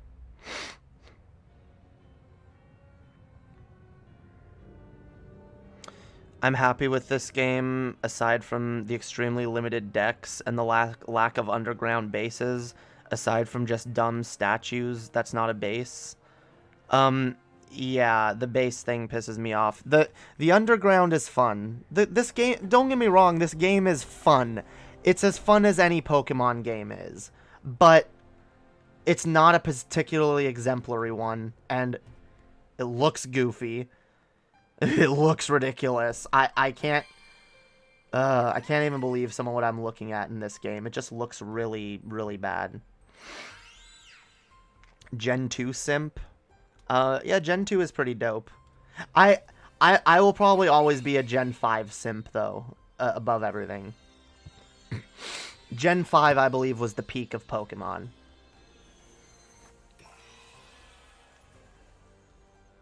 I really do think all I really liked from Gen 4 were the starters and the legendaries. That's about it. Because I like all 3 starters. I like all the legendaries.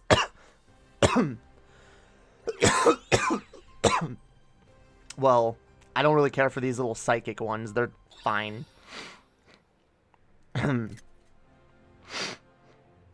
Only remake I've played is Fire Red. Fire Red's pretty fun.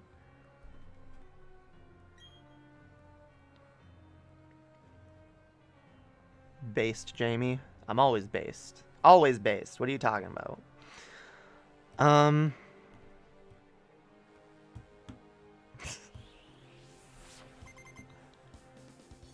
See, I don't know.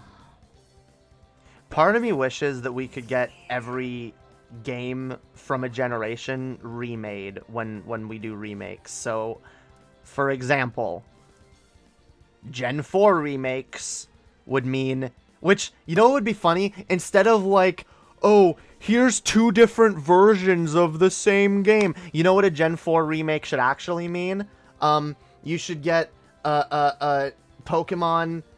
There should be one... Pokemon Diamond, Shining Diamond and Brilliant Pearl should be one game. And then the other game should be a remake of Soul Silver and Heart Gold. Alright? I know I probably sound like a really spoiled fan saying that, but honestly, why not? Why could... Like, because don't pretend that this game is like... was some kind of hard work to port. And even if it was, hey, they have all the models. They have, like, everything they need. They could very easily create the environments from Gen 2 using the models they already have from this game. And at the very least, put that out next year. Or, oh, you know what would be awesome? If the DLC for these games were, like, Heart Gold, Soul Silver add-ons. I know this is like a pipe dream nonsense, but oh, how beautiful would that be if they gave us, like, the DLC for this is like, oh, you get to go to the fucking Johto region and the Kanto region. Like, tell me that would not be awesome. Nintendo should fucking hire me, yo. I'm telling y'all. I could, if I was put in charge of their business decisions, alright? Well, I don't know that it would make them a shit ton more money than they already make, but probably a little bit. But I will say this, I'd be able to make the fucking fans happy and grow these franchises beyond what they already fucking are. It's so disappointing, the fucking wasted potential. Which goes back to my fucking giant criticism of Kingdom Hearts, of the Kingdom Hearts shit, is just wasted potential.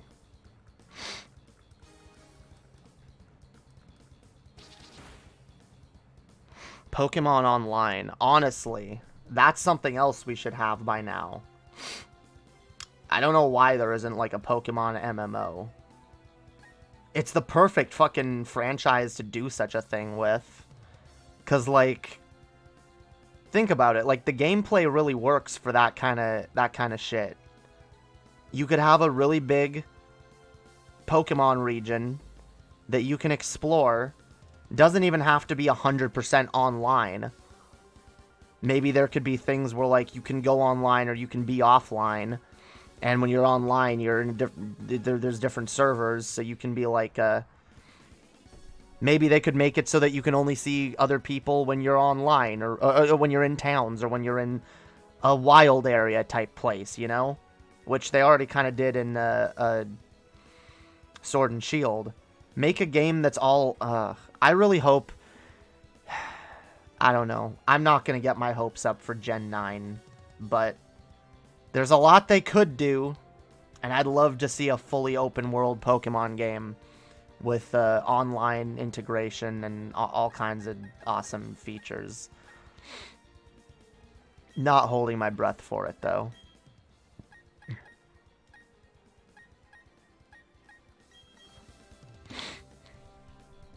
Why is my Altaria in position 1? That's the problem. Altaria should not be first out. Toxicroak. That's my versatile Pokemon. I think I actually could have gotten a Ralts already. I was reading that it's possible to find one, but you have to, like, use statues in the underground to make it more likely to find psychic Pokemon. I looked, I couldn't find them. It's fucking sad, yo. And again, I know it's going to be a lot easier to find Pokemon in the underground after I beat the game. Give me Pokemon that I can use through the game. Like, what? I don't even know. There might be a ton of post-game content. I mean, as long as there's as much post-game content as there was in Diamond and Pearl, I won't be that mad, but, like, still, though. I like raising the Pokemon I like to raise throughout the whole fucking game. Pokemon Fallout, you shoot Pokemon and trap them. Honestly, I'll be honest, I don't like catching Pokemon the default way, and I've said for a while, I would take the Pokemon Let's Go style all the way, alright? Make Pokemon Let's Go catching the default catching style. I know it'll make some people mad. I really prefer it. I would rather only have to battle Pokemon that are that like when I'm battling other trainers, right? I don't want to have to battle every wild Pokemon I see.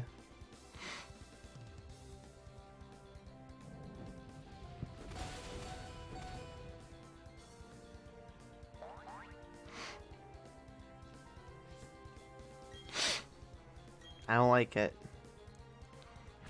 I like how Pokemon Let's Go makes it like way easier to catch Pokemon, and it's more about catching. That's what I'm here for.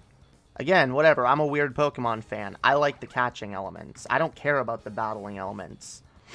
I mean, they should be there, obviously, but like... What am I doing?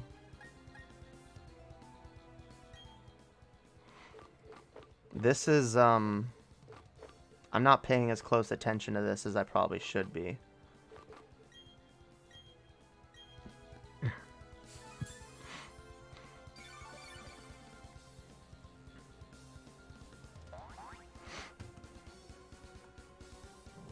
Pokemon Heart and Soul and Pokemon Space and Time. Exactly. There you go. That's what it should be. Honestly, whenever they do remakes, they really should... It's always made me mad because when they do the original generation of Pokemon games, there's the main two, and then there's the third one, right? Which is usually better. It always makes me mad that when they do remakes, they go back to the two versions again. That's another thing that's stupid. Why remake Diamond and Pearl? Remake Platinum. But oh, that's not as profitable. You can appeal to collectors better when you have two versions of the exact same fucking game.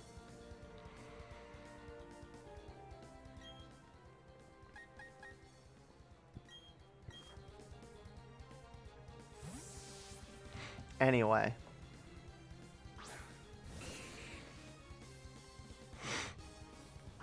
Actually, no. I'm not going to wrap up this stream until I catch that Palkia. That's too anticlimactic, alright? I don't care if people are leaving and are less interested in this content. We're getting through this, okay? We're getting through this. We're gonna beat this motherfucker. Oh god, I probably should have done some more grinding before coming to this point. But, oh well. I generally like being able to one-shot everything. I know some people are like, what? That's not any fun. No, it is. It is. No! Ah, okay.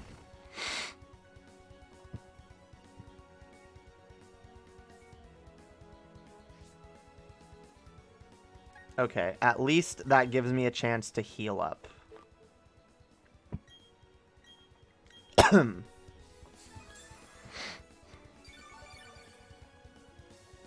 Yeah. All healed, yo. Dig.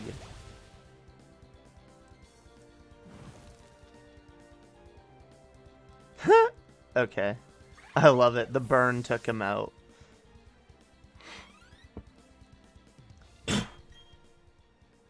Oh, wait. I didn't see what I'm about to fight. God damn it. Whatever. This is one of my best ones. Roselia.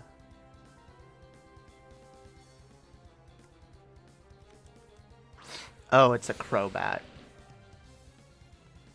Let's do a fairy thing. Oh, wait, no. It's a poison type. Okay. I made a bad decision. I made a bad decision. Probably should have went back to Toxicroak. God damn it. I should have reevaluated my team, actually, before going into this. I should have my fucking Luxray in my team. God damn it. I have to, I have to switch to a Pokemon that needs to be healed first.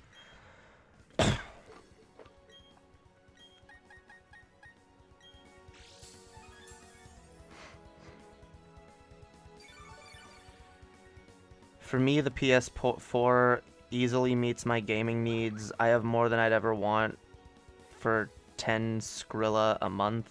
Damn. I mean, hey, some people are,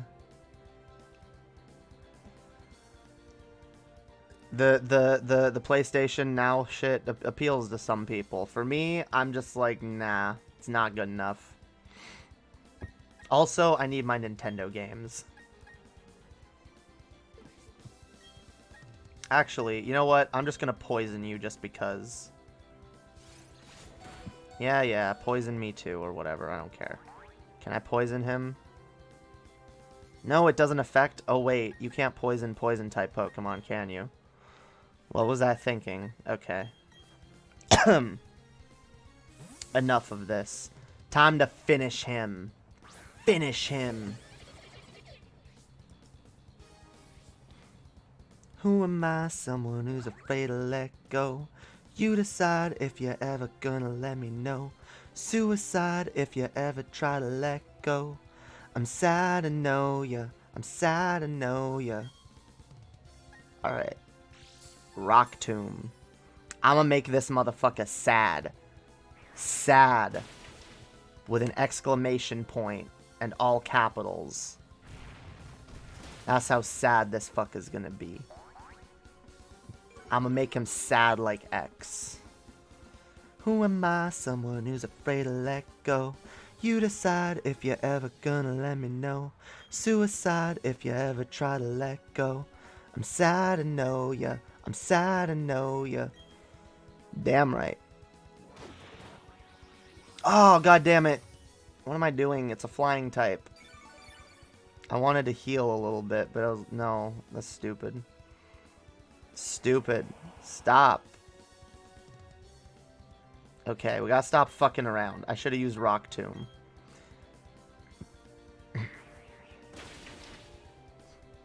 No fucking around. We're done with that. Da, da, da, da, da, da, da, da, da, da, da. Sorry. I want to make this I want to make this fucker sad, alright? I want to make this fucker sad.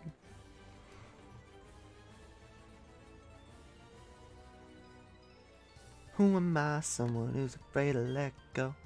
I don't know why. That song is just always in my head. It's always in my head. It's such a good song. Alright, wait, do I get to catch Palkia now? Or is this one of those things where you have to go catch it later after beating everything? No, it... Ooh, okay. So I do get to,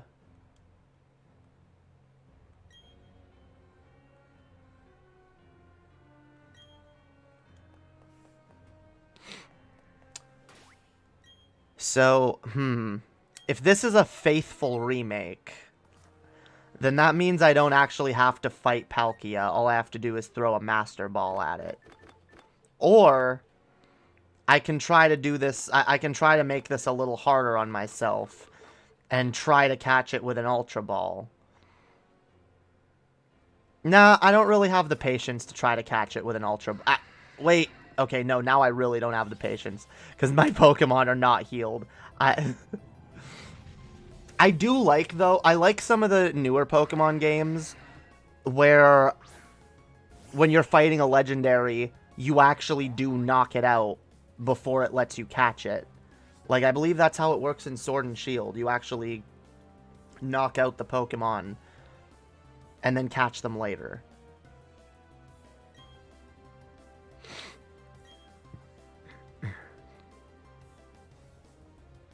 You know what? Okay. Even with a Master Ball, I'm not going to attempt to catch a Pokemon that's at 100% health. Whoa, okay. I shouldn't hit it again. Because, yeah. Can I? Okay. Y'all think I can make the Ultra Ball work? I don't have any other moves to inflict status effects though. And I didn't grab my Lux Ray. Which I don't think it even, no, it does have. I went and got it. Thunder Wave. So I can't do that. I don't want to poison it. So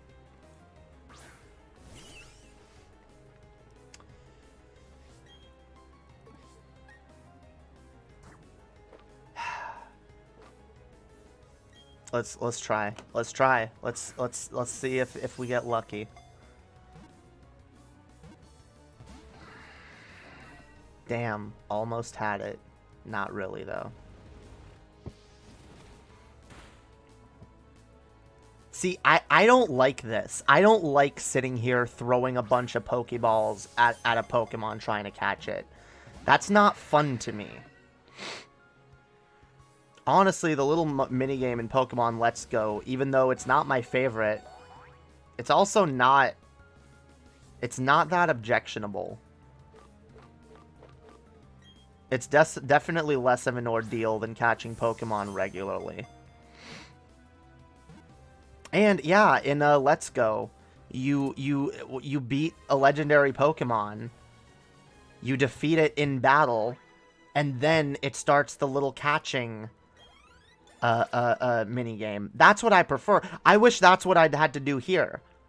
Actually beat Palkia, and then a little catching thing starts.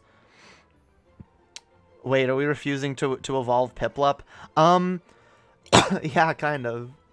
I like Piplup. It's cute. I don't mind evolving it, because I do like Empoleon. Belch, damn. Oh, the user must eat a held berry. Nah, fuck that. Fuck that move. I do not want to move like that. That's stupid.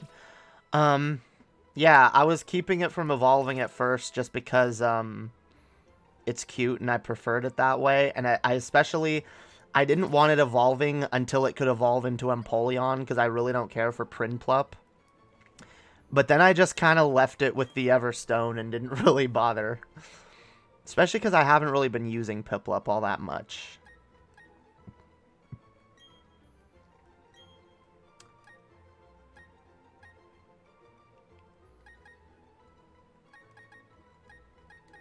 Oh, fails if it's not ready. I hate moves like that. I hate moves that only work under certain conditions. That's so stupid. Hell yeah. We got Palkia, yo. We did it. We got fucking Palkia. Hell yeah. We can get rid of this Haunter. Based. I did it now. I did it. I did it. Now I don't need to beat the game. I'll be honest, as much as I love Black and White and Black 2 and White, especially I love Black 2 and White 2, but it really pisses me off that you don't get the legendary before the end of the game. Well, I guess in 2, okay. I can't remember in Black and White 1. Someone's going to have to refresh my memory who remembers, but I know in Black and White 2, like, I got really annoyed at how far you go in the game. It's like, yep, you still don't get the legendary. Like, no, you beat the game, you still don't get the legendary.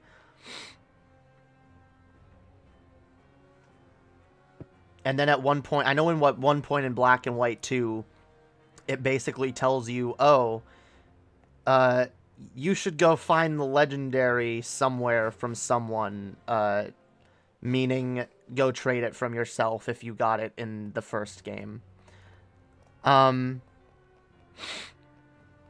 Which is disappointing. And then, yeah, you only get the other one, after... Oh, yeah, I don't want to miss this orb. You only get the other one after you beat N. And then you get the one that N had. I don't know. I like I like it better when they integrate the catching of Pokemon into the story before beating the Elite Four. Oh, thank you, Lyra. Congrats on the Palkia catch. Thank you so much for the incredibly kind $5. Hell yeah. Hells yeah. Wait, what am I doing? Can I fly back? I'm not. Fuck off. I don't want to fight you. I don't want to fight you. Fine. I'll one-shot you with my Piplup because I can.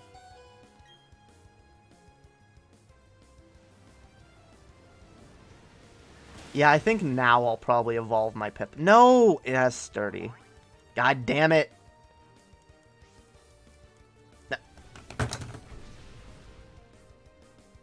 I knew I didn't want to fight you. You piece of shit. Get out of here. Yeah, get out of here. Piece of shit. I'm sorry, Piplup. I shouldn't have done that to you. Wait, fly better work from up there. I'm not going... No! Get out of here. Fucking gravelers.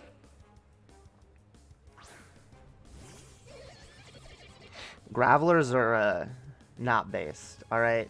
They're boring.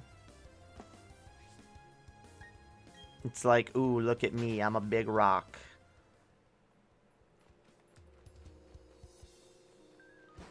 I kind of hate Geodude in general just because of how,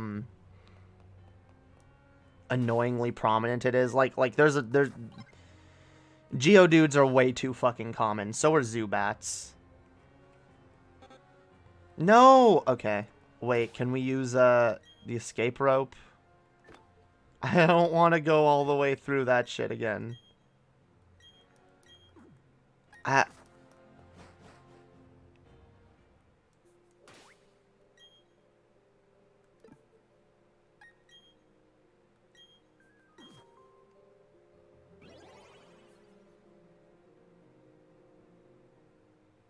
Okay. I was so scared it was going to put me back outside the door I just went in. Alright. Hell yeah. We can, Oh, actually, I can fly now. I can go places. Including, to this town. Yeah. Ooh, actually, more importantly, I can,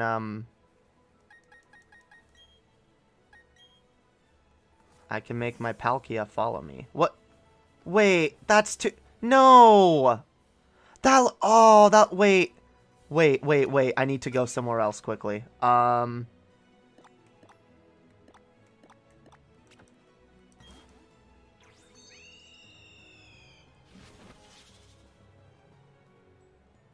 Don't tell me. Oh, that looks goofy. No! He's too small. It's too fucking small. They were legendaries were bigger in Heart Gold and Soul Silver. They absolutely were. They're bigger in fucking Sword and Shield. And well, okay, I like Palkia flying around. That's kind of cool, but like, it should be way bigger. It should be way. It looks tiny. It looks fucking tiny. Why? That's not... Oh. I don't know. I was just looking forward to that feeling more epic. Being followed around by a giant fucking Palkia. Nope. I was almost worried that it wasn't going to appear where I was standing before, because I was standing in a small little path. But nope. It appears, and it's tiny. It's not even proportional. Like, it was bigger it was bigger when it was in the overworld and I walked up to it before catching it. What the fuck? Oh god. As if this game didn't already disappoint me in enough ways. Like, damn. What a way to sum up this whole stream, which has just been me bitching about video games all night.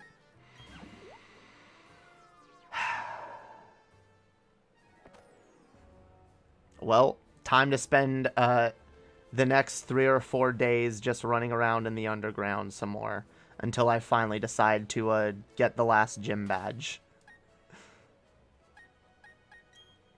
Wait, there's only one left, right?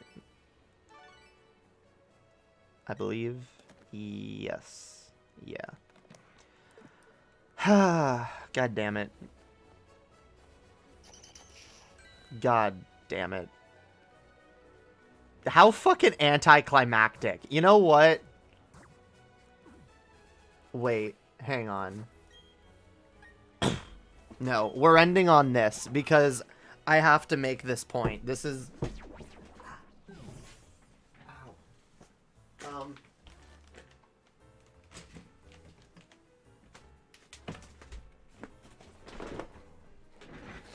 So wait, actually, okay, I gotta look at something. So, Pokemon Heart Gold.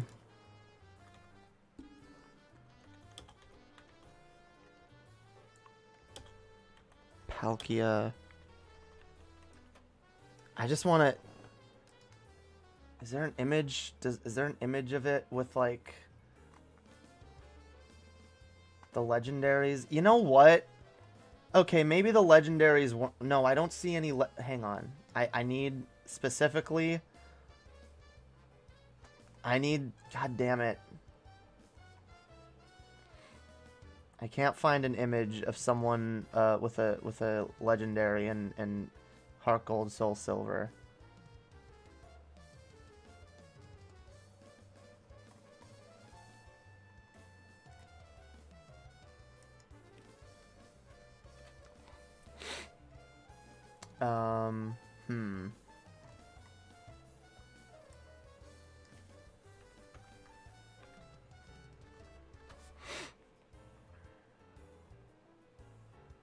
Okay.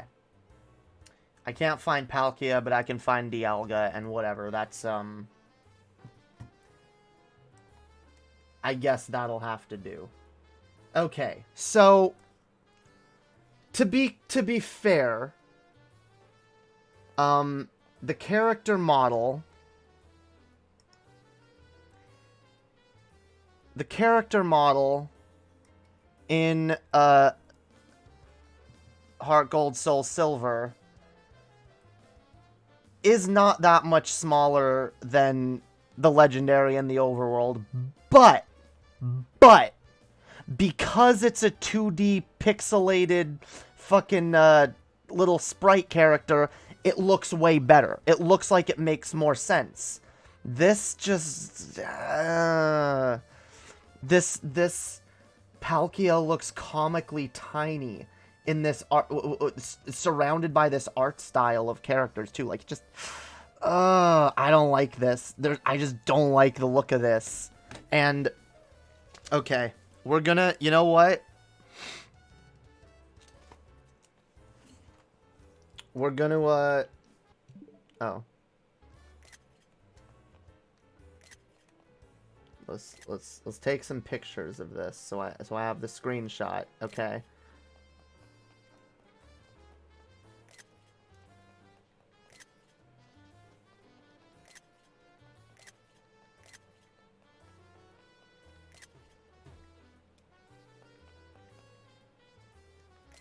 All right. I'm sorry.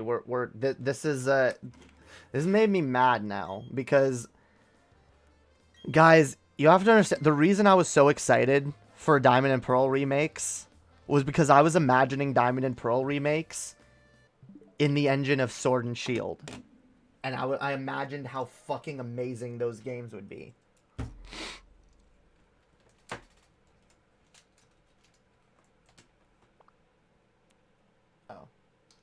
Because I'm fucking sorry.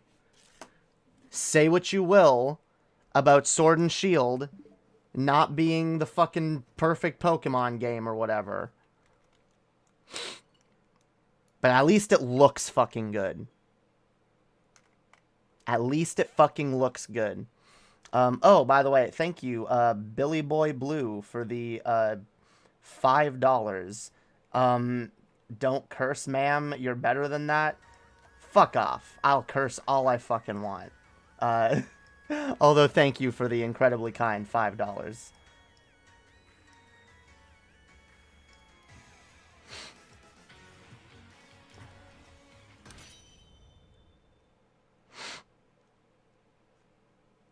I mean, look. Look, this already looks so much more epic. Look at this epic fucking legendary following me around. Look how big it is.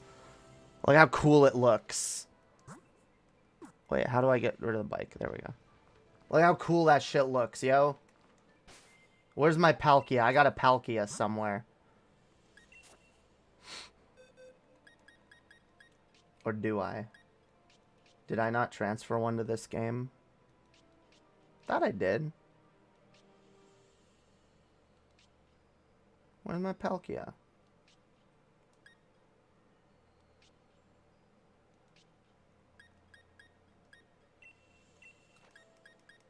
Maybe I don't have one in this game. Whatever. Doesn't matter. Because there's other legendaries, and you can see just how fucking awesome those ones look walking beside your fucking character.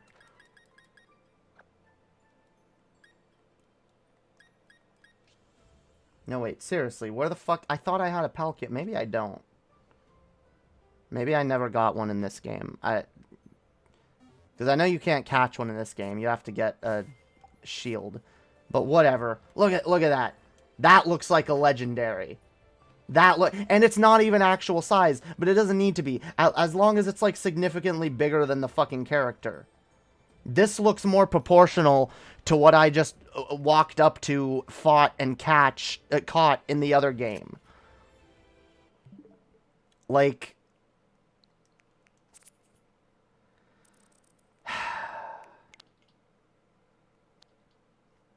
I'm sorry. Like, would you believe this is the newer one? This is the one that just came out? That's supposedly part of the same generation as this? I'm done. I'm just done. Fuck Pokemon. Anyway. I think that's all for this stream, yo. I think I've bitched and ranted quite enough. Although...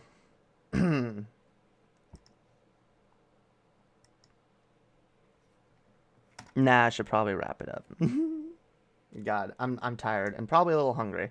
So, yeah, thanks everyone for chilling and hanging out and watching and being cool and dope.